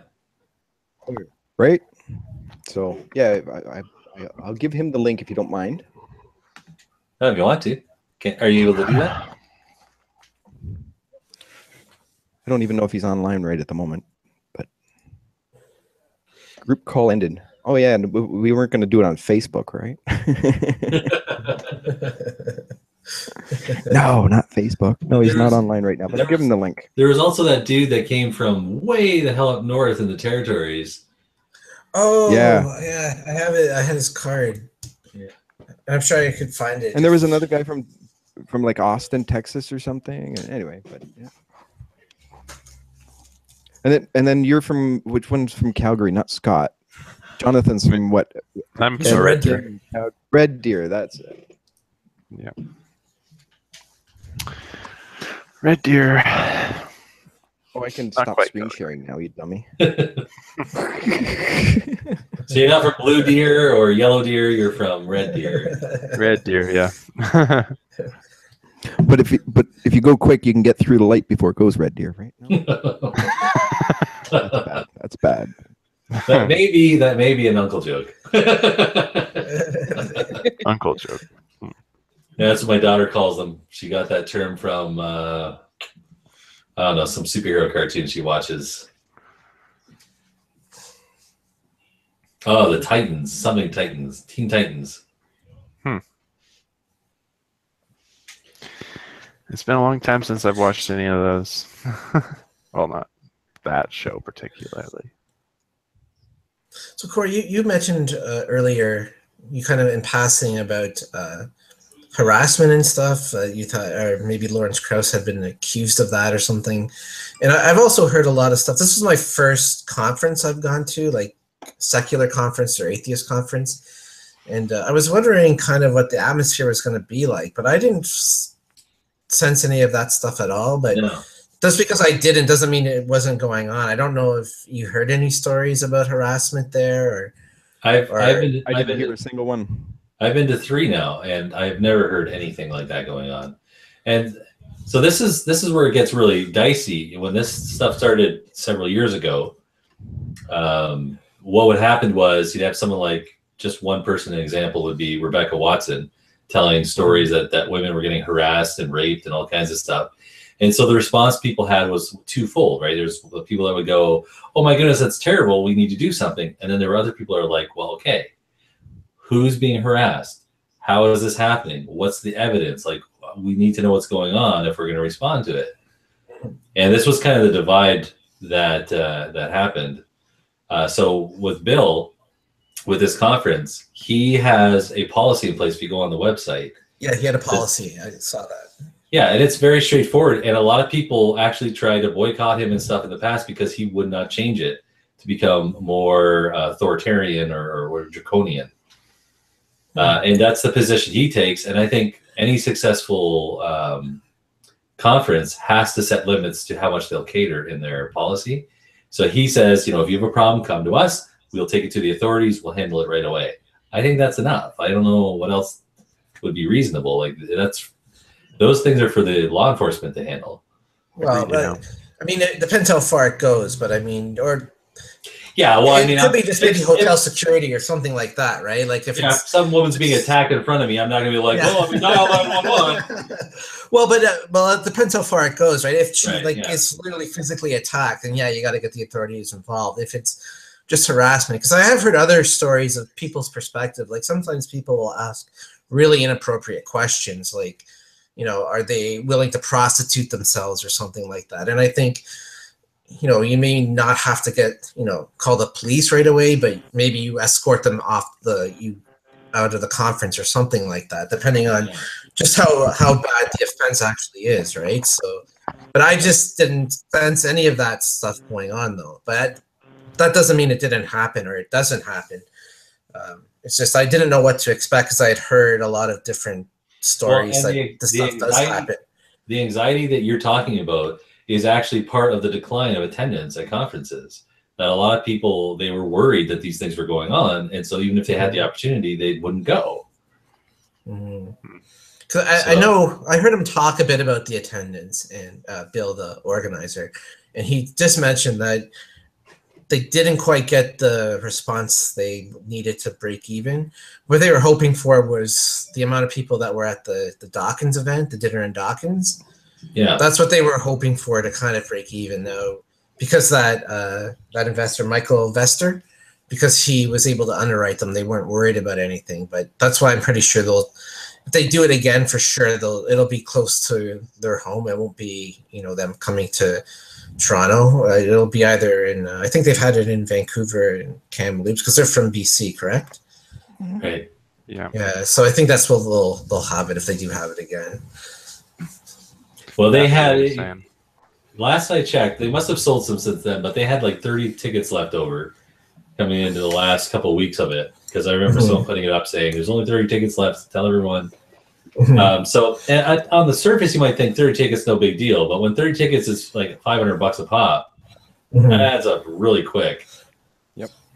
And it's a break-even number, right? They're not trying to get a profit out of it. They're just trying to cover their costs. So. Right. Yep. I think that was a mistake personally. I think it was a mistake to try and just break even. I think they should have gone for profit. They should have tried to say, atheism is not going to be as hot as it is right now forever. Let's try and make a profit right now so we can keep this going for a few years if it doesn't stay hot. And I think it was a mistake. Well, hopefully they did at least have some profit in there just for some buffer zone, right? No, they didn't even get to break even. No. And big problem too is that Bill, just like with Spencer, this financial burden is on them personally. Yeah. So that's a big deal when they start taking huge hits. Yep. Yeah, for sure. I think it would have been a better enterprise from the beginning if they had set out to try and make a profit. That way, if they fall short, at least they probably cover their cost. Yeah, they don't have to gouge people, but it would have given them a little cushion. Yep. That's too bad because, like, if you think about it, like there was probably less than 500 people there for the whole conference. I'm not sure entirely, but like, well, they had the whole conference and then they sold tickets to the keynotes both nights. Yeah. So I think that well, I've already beaten this dead horse. I'm going to try and see if I can get any way that I can for people of a wider political spectrum to start showing up and just like online conferences, anything, you know, because even though we have areas we disagree, the stuff we do agree on, it would mean increased funding, increased numbers. Yep. Well, that's always been the issue with the whole atheism group is that Herding cats. yeah, like we don't group together that well, generally speaking. But that is kind of a shame because, like, even though most of us probably have differing opinions on many different things, just because of the way skepticism works in general. Like, it's just a shame we can't I'm a work flaming together left more. liberal, and I know that not everybody here is. So. Yeah, Well, that shouldn't be an issue, though, right? No, it isn't. I'd probably be considered left of center for sure. But it's funny because in the Grand River Atheists, the group that I'm in, I mean, I'm labeled as like the token conservative. And the thing is, I didn't vote for Harper or anything like that. I didn't despise the man either. He was my prime minister, right? I didn't want to, disparage him. I didn't agree with a lot of what he did, but there's probably about 15% of the stuff that he did I probably was okay with.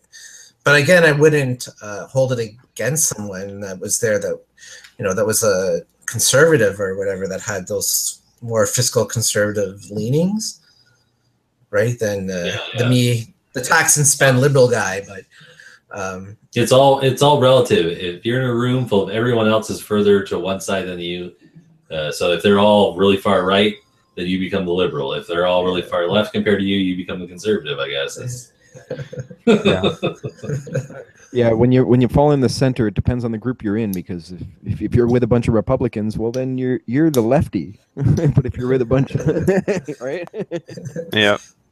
And my buddy from high school, my best friend from high school, he calls me a socialist because he's a conservative, right? So for him, I'm like the socialist, and for the people at the Grand River Atheists, I'm the conservative. So I guess I must be in the middle, somewhere in there. I think it's a good sign, Scott. I mean, if you've got people on all sides who basically can pick something about your ideas that they don't like, that means that you're not catering to any group. Or that they disagree with, because I never felt really that they don't like me because of it. It's just we obviously have just a point of disagreement there, right? But that's what you were saying about, because there's a lot of anti-Trump jokes, right? But with that said, Trump is kind of unique to the political. That's such a diplomatic way of putting it. He is unique. Yes. So it's not like. It wouldn't be the same as criticizing even Bush or Reagan if you're a Democrat versus a Republican. Like, he's really there's a lot of stuff about Trump that's really kind of scary. Even if you listen to the Sam Harris podcast, right? He's had a lot of Republicans on, people that like David Frum that basically wrote speeches for George Bush that are really worried about Trump and what he's doing. So I don't know if he's a good barometer of, but I know what you're saying there. It is very left leaning. And I feel that if people that are generally on the right side of the spectrum in the atheist movement tend to be libertarians. Yeah. I didn't have a problem at all with the Trump jokes or kicking the can with him, but I just knew that no one was going to tell a single Hillary joke or Bernie joke, right? Like, that was just the kind of thing that I knew was really loaded, and everyone had this. I think it's an unfair expectation that we all kind of share a certain political view. Mm-hmm. Yeah, I know what you're saying, because there's got to be people that are like I think Michael Shermer, he is a libertarian. His political philosophy. He's closer to that than anything else, but he's not actually libertarian. But he gets shit on a lot for not being. I know. Being in the camp of the left or the right, if he says one thing here, these guys are like, yay, the other guys are like, fuck you, and then I know, and he's one of the ones that I think was accused of being like a serial harasser too and stuff like that. He was accused of being a rapist.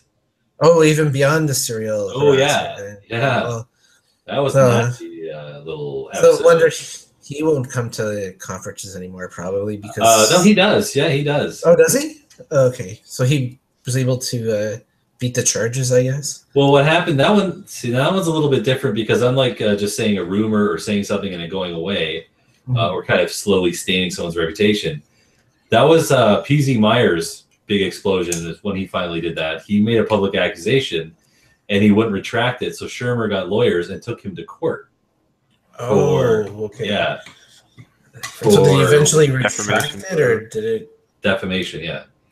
And so PZ Myers did have to cut or like withdraw all his statements, and I'm not sure how it all turned out, but I think there was a settlement.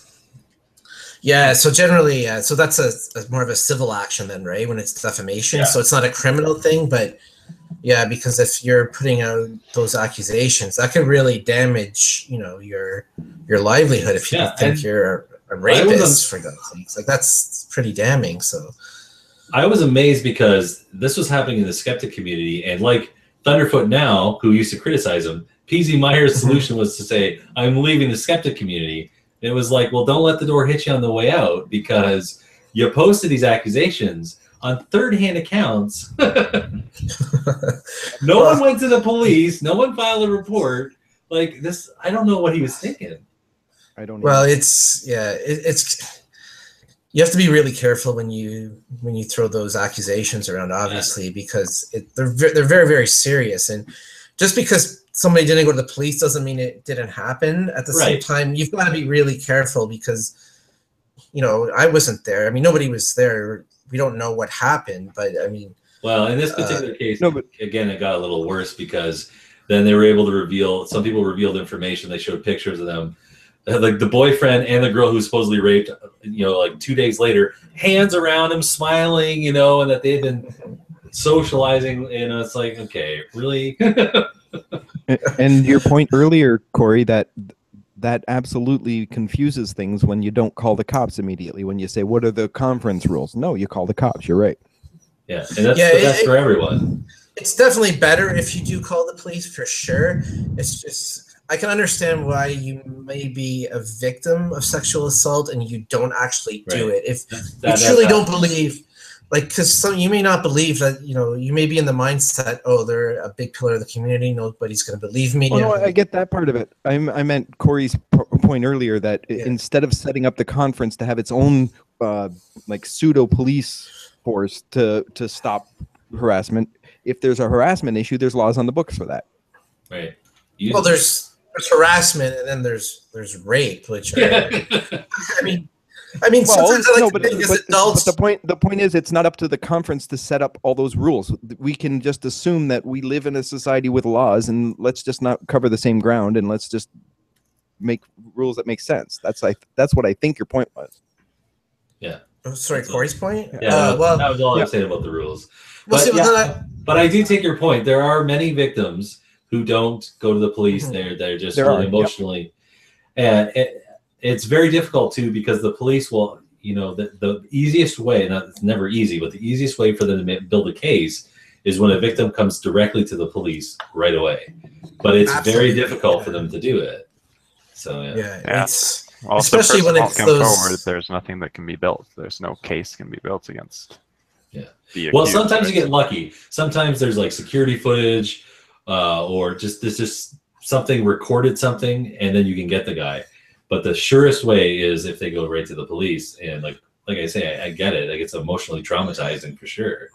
Well, and like you say, if you go to the police right away, because a lot of the problem is it's not so much the rapist in the bushes that jumps out and, grabs someone. And I mean, those are fairly easy to prove in a court of law with DNA. It's these ones where, she was drunk and she couldn't consent, right? Yeah. So if you, like you say, if you go to the police right away and there's people walking around with their cameras and there's footage of her like really intoxicated, that helps. Or even he's dragging her off to the elevator. Or saying he was doesn't look right.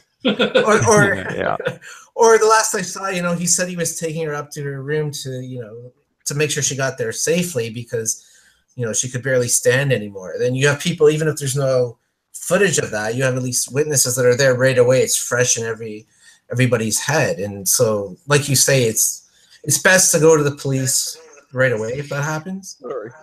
But like I say, I understand why people may not do it. I'm trying to. Well, then you get the other side of the spectrum where someone just starts claiming things that never happened in the first place. Are you saying you have your phone there, Dave, or what's that? video on my phone so I can go out and get high.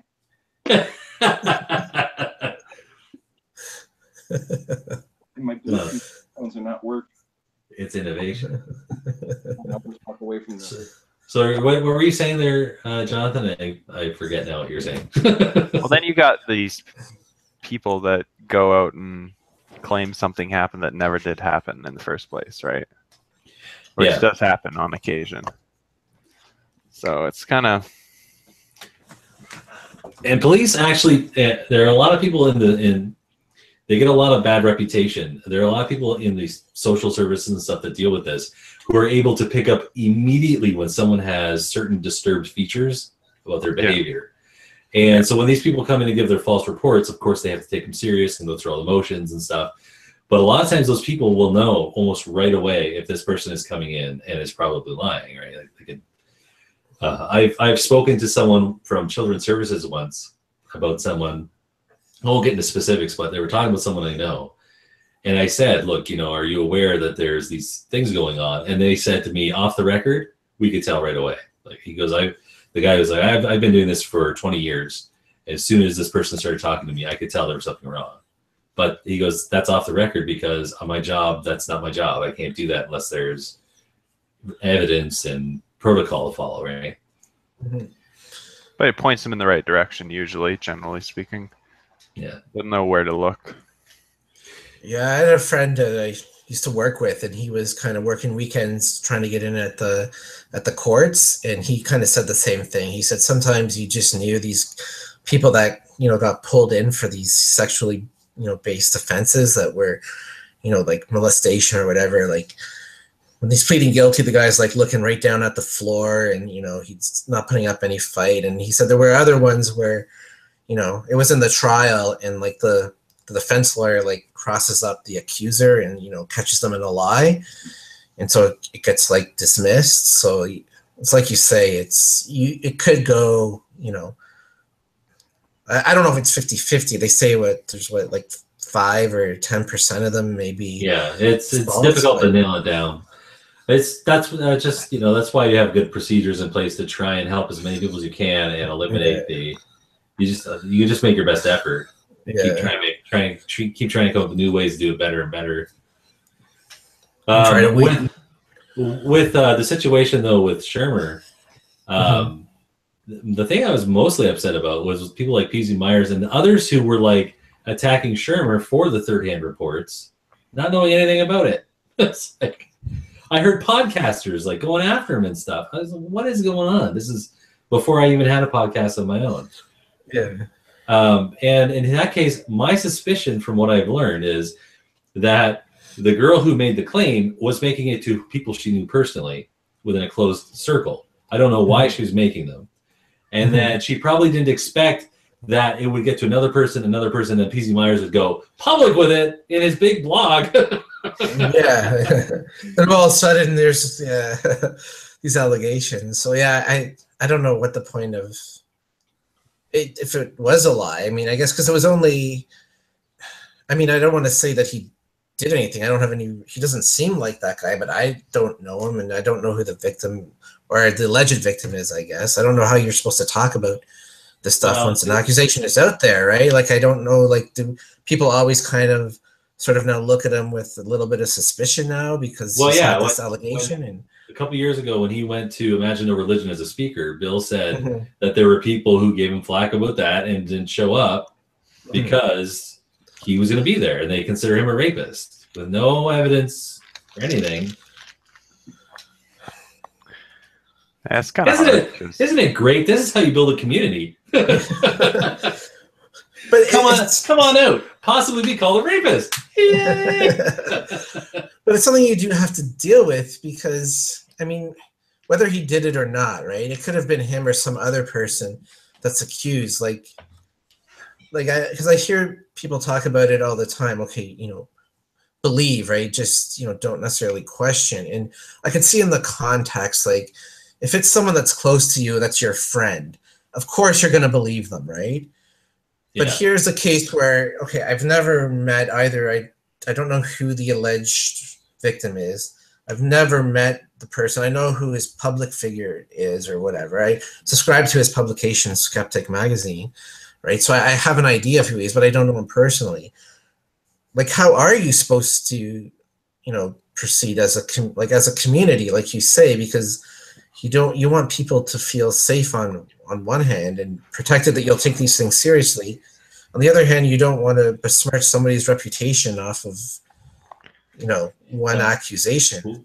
When we developed into a more developed civilization, having a process by which the government is the arbiter, you know, has a system in place to make the decisions and the punishments for us was a huge step, a critical step in stopping vendettas and clan wars and all this kind of stuff.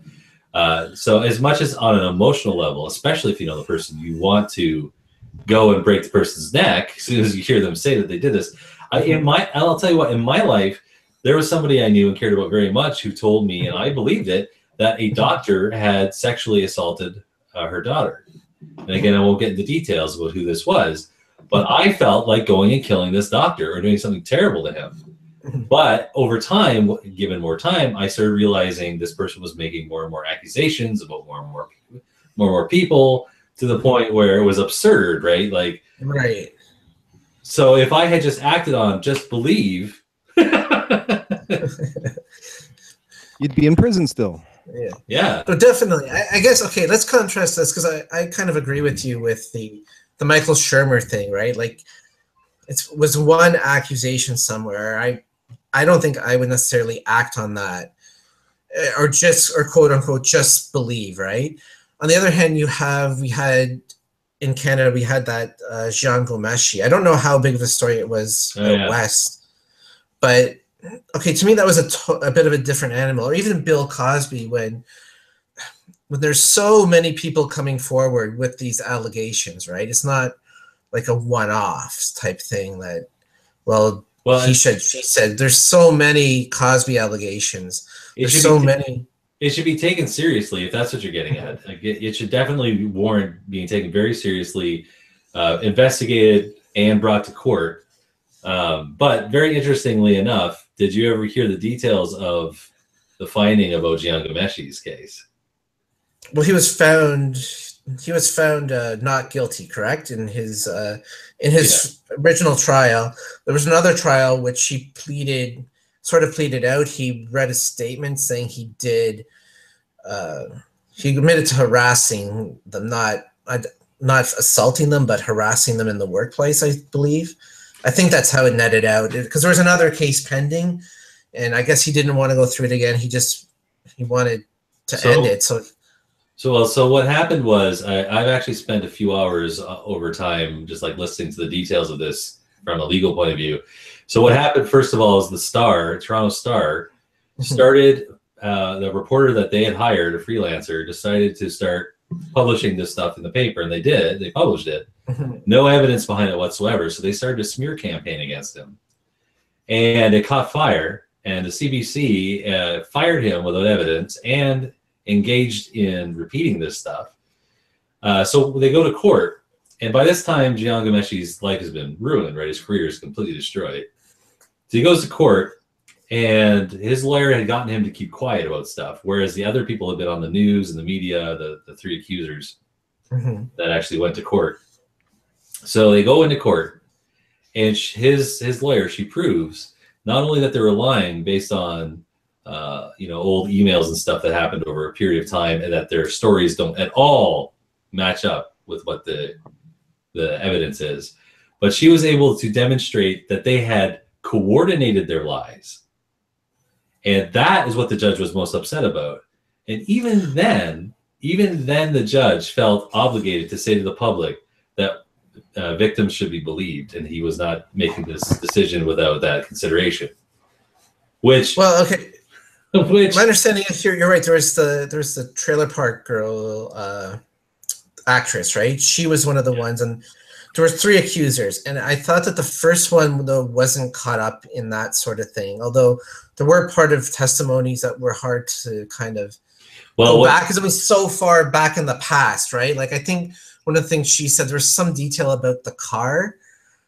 like she said that she was assaulted in a certain car, but he at the time, well, I don't was happening. He didn't own it, but that could just be a memory thing, right? Over the years, right? But that's what I'm saying. It went way beyond that. Like I don't remember the details off the top of my head, but like I said, if you listen to like legal analysis of what was said, it is very damning that this is beyond anyone's ability to be this inconsistent, and that they would be changing their story while mid testimony.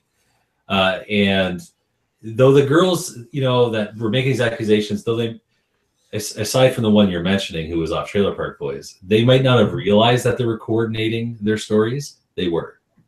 Like they were able to prove it. And so like the whole thing is just, it's not, when people say if many people accuse someone, that it must be true, that cannot be allowed to be the logic in the way it stands. Sometimes there are other reasons why numerous people start coming out and making accusations. And there are ways to dissect and separate people's stories and look at how these stories flow. Sure. I'm not saying he would be necessarily... The big problem to me that I had with him, with the Canadian system, I guess, in general, is we don't have a statute of limitations. And to me, one of the big problems is you were asking people to go back and recall stuff that happened, what, like 10 years before? I mean, if you ask us to, as great of a time we had at, you know, the Imagine 7 secular conference, if we were to talk about it 10 years later, I'm sure there's stuff that we would mix up or get wrong, or I don't even remember Dave being there, right? Like, was he there with us? Right? Because over time, like, memories get conflated. So there's definitely a problem there. It doesn't necessarily mean, though, because you're right, there were two of them that I think more damning stuff did come out, where they were kind of talking before, and they seemed to have other emails sent to him that, you know, they didn't. Well, the problem was that every one of their arguments came down to this. This is when so there are tactics that are guile, right? I don't like it when people try and use people's better nature against them. So anything that was said that was inconsistent, the argument back from the testimony of the accuser was, well, I was in trauma. When people are in trauma, they do that. It's like, okay, people in trauma don't spend the next few years trying to get back into bed with the person that raped them. Sure. I mean, there might be a case where someone does that. Yeah, there might be a case. But you can't expect the court to go, well, we'll just ignore that. Like, no, and I get that. And for me, going back, like, that was part of the problem, right? And if I was on that jury, from what I read, like, for me, like, the criminal standards up here, you know, it's very high, as well it should be. I don't know if I could convict either, right? It was just a judge, though. There wasn't a jury, right? I believe it was just a... I think so. He decided to go with the judge. I don't think I could have, if I was on the jury, I would say, okay, there's reasonable doubt here, right?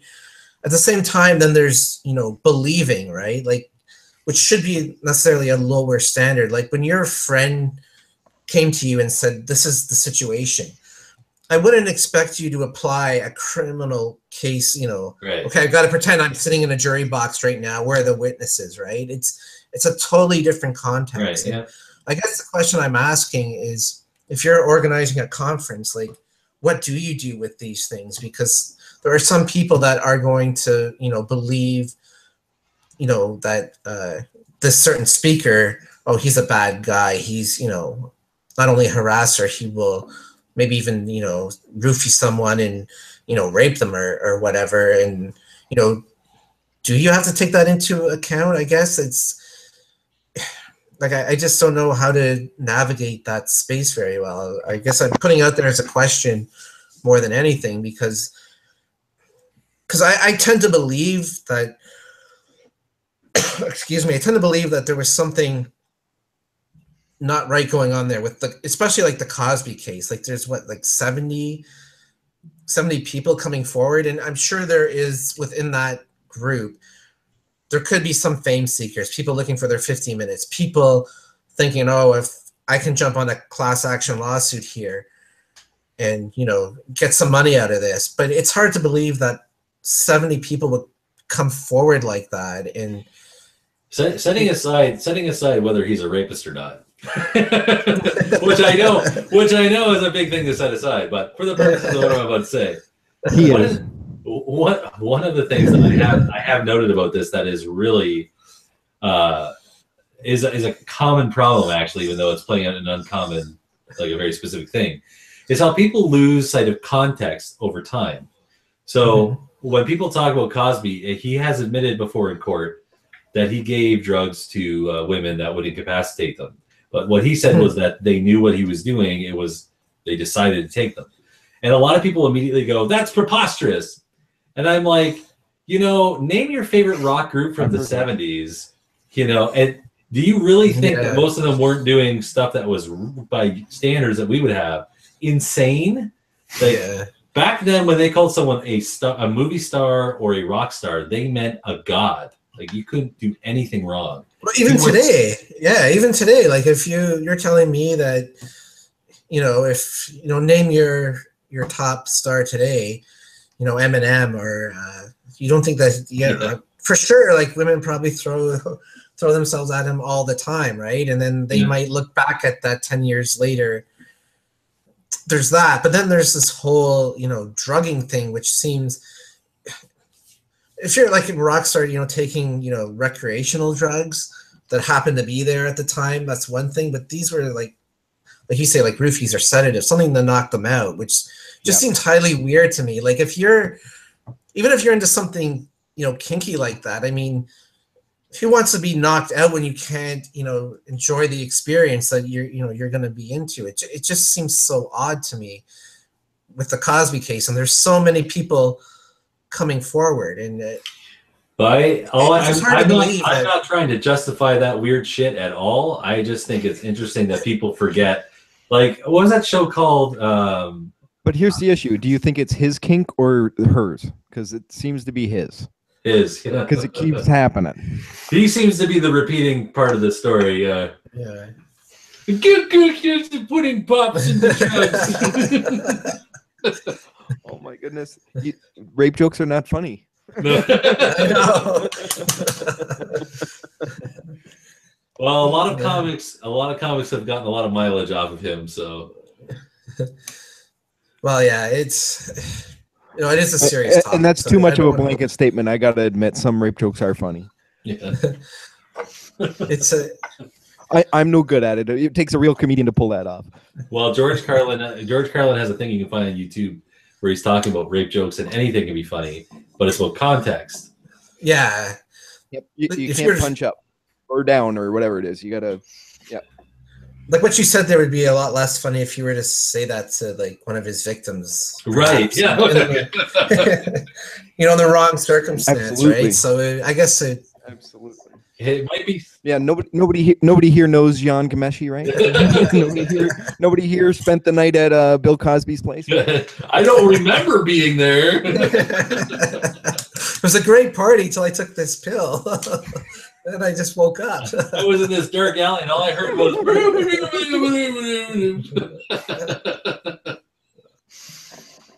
No, but that's the thing. Like, it's a hard thing to kind of navigate. Like, I don't. It is. And there's this one. They charged him on one. I don't know how. I guess the statute of limitations didn't apply, or whatever state this happened in, it fell within that statute of limitations. But. It was the hung jury, right? So again, you have. I don't know if they're going to retry him or not, but it's it's. I don't know. It's a tough thing to navigate because you definitely don't want people to feel unsafe or that they won't be believed if they come forward. And on the other hand, you don't want to throw everybody under the bus. As soon as you hear an accusation. I think what you're getting at is the emotional side of it. When we hear that someone's been victimized, every normal person gets angry, very upset about what they're hearing. Yep. And it's the system's job to take a step back and methodically go through it to try and find the guilty person here, try and prosecute them properly. And it's difficult. I remember that Duke case.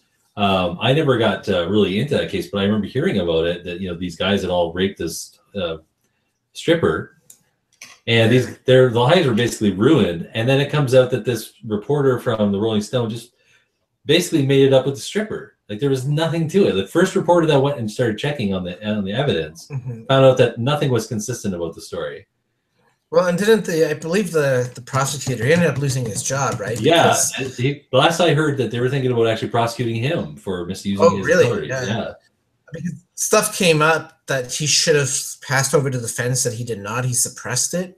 Yep. So I heard about that. And yeah, so obviously the system can and does break down, right? But ultimately, I wouldn't want to go through what they did. I mean, I can't, even imagine that, if you didn't do something like that and you're getting your name dragged through the mud, I guess all you can say is eventually, the truth did come out, right? And it did,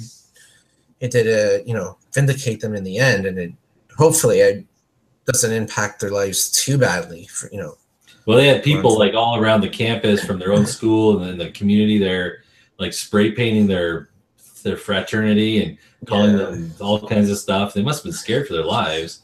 Yeah, that was the Duke one, right? And then there was another one somewhere else that happened. The Rolling Stone.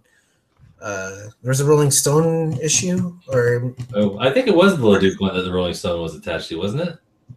Or am I mixing up? Or am I mixing up two completely different false accusations scenarios here? I thought there was sad when there's so many I can't even keep them straight anymore. I thought there was one at Duke with the lacrosse team. I think right.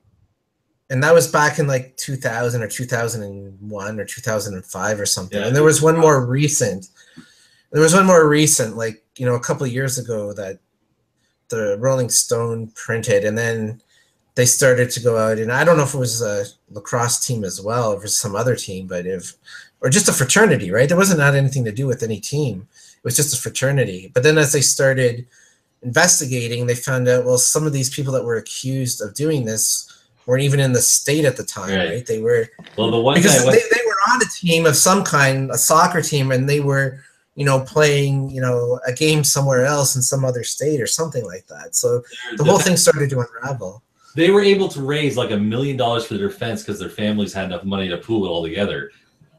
So that's like that money will never come back. That's $1 million from some stripper and irrational or irresponsible reporter who just decided that it didn't matter. Mm-hmm. And of course, everything made worse by the fact that officials don't always do their job. In Canada, there was a case in Nova Scotia, and it was very upsetting to hear the details. Mm-hmm. But essentially, the police did an investigation, and they found that there was not evidence to support that this girl was raped. What had happened from their investigation and talking to many different witnesses was that she had actively gotten drunk and sought out the group sex with these boys. Mm-hmm. And then they had put it online, which is what caused all the problems for her because she ended up getting confronted by her parents. She then claimed it was a rape, which many kids might do, right? And then anyways, it got so bad that she committed suicide. So now they were investigating these guys, and they said that everything that they investigated showed that this was consensual at the time, even though it was really upsetting and disgusting, it was consensual. And so there's nothing they could do. So people got upset, signed a petition, including people from other countries, signed a petition. So the local politician, I forget who it was down there, ordered the police to prosecute the Crown. What? So it had to go to trial. Yeah, based on popular pressure. And that is not the way this stuff should work. Well, I don't know. It's like you say, it was, I think I know the case you're talking about. And there was one out west too in BC, but it involved a minor as well, right? And it was something she committed suicide. Something Todd. Yeah. I don't remember her first name, but she was even a minor or something like that. But because it was, it happened online, you kind of feel sorry for her because even if she can never escape it, right? Because she just leaves, and then people just find out, and then they just email her friends or whatever. This is they can, like, the harassment just doesn't stop, right? Where back when when I was a kid, anyways, I'm so old. It's it's something that sometimes just switching schools would be enough because there really wasn't a good way for those those people to keep following you, right? Like Yeah. once you were out of sight, you were out of mind, and they really. I am glad I didn't have to worry about that when I was growing up, man. Yeah. So I'm an old man. I'm 40, so I didn't have. Yeah, we had no smartphones, and the internet was a crappy noise-making piece of garbage. Yeah, I mean, that was the big thing, right? We didn't have cameras, so even when we did do something stupid, right, like we just didn't have a camera nearby to. Well, this will be a great thing to film and put on Facebook. Like, Yeah. we didn't have that to grow anyways. up at a time when your mistakes aren't held on forever. Yeah, you can get away from them, right? But now, it's just out there just forever. So I don't know. Like, you always have the ability to pick up and move away and not talk to anybody else that you know ever again, kind of thing. Yeah. well, you're not going to go on Nice not to Facebook, have to or go that you're not. extreme to get away from it. Well, you can delete your Facebook, create a new one, use your middle name, move to a new city, make new friends, Like, you don't have to kill yourself. Like, I don't think that's really a reasonable thing to do. Like, Oh no, I'm not trying to say. And I've actually thought of that. I'll be back in a second, guys. I gotta go help someone. I'll be right back. okay. Yeah, no problem. Yeah, no, it was. I'm not trying to justify the suicide. It's a tragedy for sure. Like, Yeah. I'm not. He's I'm just saying. Yeah, I know. I was just trying to give an alternate thing you could do, right? Like, I know think of she was someone, like. and she. Go ahead. I know Go of ahead. someone. She was having some issues with her life. Well, one of the big ones is she became an atheist, and then she moved away Mhm. because she just couldn't deal with what was happening in her life. So she moved away, didn't talk to anybody in her life for many years, and basically created a new life for herself. Right? Like. Yep. Like, you So can where still do you that. are in Red Deer, is religion can. more predominant there? Because is it a It's- bigger deal where you are? Central Alberta, I would say, yeah. Yeah, I would almost say it's a rural. It's a more rural community than what a lot of people would think. Yeah. I would think. Well, I would say it's similar to like the Bible Belt of Canada, as much as you could get. It's nowhere near as bad, Yeah. but like, Yeah, I wouldn't say Yeah, it's a lot the of Salt Lake farmers. City of Canada, but yeah, maybe the Bible Belt. yeah, Because you said your parents left the church, right, Jonathan? You said they left the church, and then you left not only the church, but you gave up on religion Yeah. altogether. So does your in your situation, does your family, they don't care that you don't believe anymore, or there's friction there? a little bit of friction, but we ended up not talking about it really. So yeah, you just deal with it by Avoiding this. just don't bring it up. Or Pretty sometimes that does work. Sometimes it's a good strategy. It's just it's the only one that doesn't work well. So it's a fine strategy to avoid. It only works though if people are willing to leave it alone, right? Yep. If every 5 minutes or 10 minutes somebody's like, "Oh, bless his heart." Yeah. Plus, I sort of just do my own thing, so I'm a loner by nature, so it works out quite well for me. You're more introverted, so it doesn't impact you so much. Yeah, pretty much. Sometimes it does, but that's not too bad. Do you have siblings and stuff do they support you, or? I've talked to them. I got 4 sisters, so yeah, we've talked about it a little bit. They don't really understand, but do you have I guess, there anyone there you talk to like that understands, that's not really. friends and No. stuff? Not really. Books. Just books and stuff. Oh, so We'll have to do more hangouts. So Yeah, that'd be fun. Yeah, one day get out of this area. But my plan for now is to go to college and do something in engineering, I'm thinking, so that should be fun. Get into You're gonna focusing on your education. That's a good plan because that'll allow you to go pretty much anywhere where you want. Yeah, that's kind of the plan at this point. Science. I like science. That's one of the reasons why I love Lawrence Krauss's talk. It was probably my favorite because it really. There was a real science focus. I like that with Yeah. Jerry Coyne, Richard Dawkins, Lawrence Krauss. There was a real good. I liked it. Yeah. Yeah. But Seth Andrews, he was a jerk. The thing that I thought about was missing that would have been easy to add was there was no like pop culture reference at all. Like what they should have done is just got somebody like a Chewbacca to come on or something. You know what I mean? That way we get the geeks and nerds and the Comic-Con people and they get them to start to come out too. Well, some of these celebrities that are atheists better start thinking about how important it is to them because they have a tendency not to come out because they tend to get paid for what they do, right? And these conferences can't afford Ricky Gervais. No one can afford it. So he's going to have to come out as basically doing it because it's important to him if he ever does. I know Johnny Depp was scheduled to come out for the Reason rally last time, but then he got into a divorce situation, so he bailed. But yeah, some of these celebrities, we just can't afford to pay them to come out. So it would be very helpful to have them there.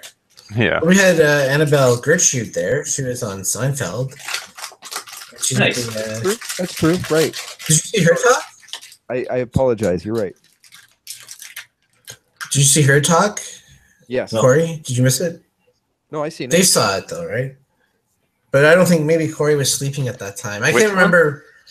Annabelle Gertrude. She was the. I have my thing there too. She's on. She was one of the girlfriends on Seinfeld or something, or Yeah. Oh yeah, I actually missed most. Gerwich. Of her. Sorry, I call her Gertrude. Gerwich is her name. She did something. Dinner. Yeah. Dinner and a Movie. She did that TV show too. Mm-hmm. And movie on TBS. It says here. Seinfeld, Boston Legal, Dexter, Daddy Daycare. Whoa. Yep. Yeah, so I was wrong. I take it back. There was. I should have been there for that one. What did she talk about? She was talking about her experience, her getting ignited to be an activist, or how she found her life's work. Basically, is what she was talking about. I think from memory, right? Yeah, she wrote a book, and I think she read from it actually, but because she's an actress, she's kind of artsy, so for her it was actually a good perspective because she was part of she was part of a cult, I think, some sort of. Yeah, that's right. Was it an alien cult like, that she was going to get in a UFO or something like that? Oh no, something like that. Yeah, she fell into that.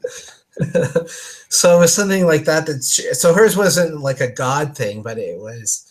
She said she was even she's even more embarrassed because it sounds so ridiculous. But she was just kind of talking how people kind of need that that space to fit in. And when she went to theater school, she found this group that she just fit in with really well. And it was funny because everybody had anymore. Yeah. Yeah. And everybody in this group, didn't they have like nicknames or something like that? And she didn't even know if she knew their real names, like if she ever had to like identify them. She only knew them as that's Sunshine. But and then she went on a retreat and they all had nicknames or something like that. And she was sarcastically called Sunshine. Yeah. That's neat. I'm going to have to talk to my daughter in a couple of minutes. I don't have to. I get to talk to my daughter in a couple of minutes on a phone call. If you guys want, we can keep this going and keep talking, or we can wrap it up. Do you guys feel like... Actually, I got to get going soon, too. I got a few things to do for work and stuff, so... Okay. Yeah, probably should too. Got a few things I should do. Well, you're from Alberta. We didn't want to talk to you anyway. Nah. I don't have a life. that. I don't have a life, so I'm just going to leave it open. So if anybody wants the link, if you want anybody in or whatever else like that, if you want to join back up, come back. I'm just going to leave it open because I don't have a life. Okay, well, I think now, am I able to leave and you can control it, or do I have to? You just take the link out of the top of your browser and you can hop right back in with it. Okay, So just bookmark the page you're on right now, and you can get back with that link. Okay, but I can just shut down the window if I want to do other stuff, and you'll be able to continue, or I can just leave it open. okay, sweet. Alrighty, guys. All right, guys. Right. Have a You good don't, night. you're not recording it or anything, are you? Well, I'm streaming it onto my channel. Oh, okay. Well, then it would be recording it. That would be. Never mind. So wait a minute. Yeah, never mind. Are we all going to post be it on my fired Facebook. now with all these comments we made? All right, guys. Well, It's fun. hopefully we can do Everything this we said. time. Yeah, man. Absolutely.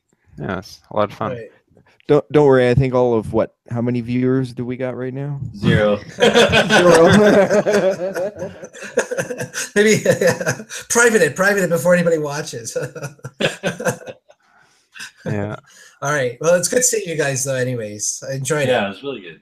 Yeah, it's Awesome. Let's Hopefully do it we'll again in a couple of weeks or something. Yeah. Sounds good. All right. Take care. All right, bye. Bye. Bye. Bye bye.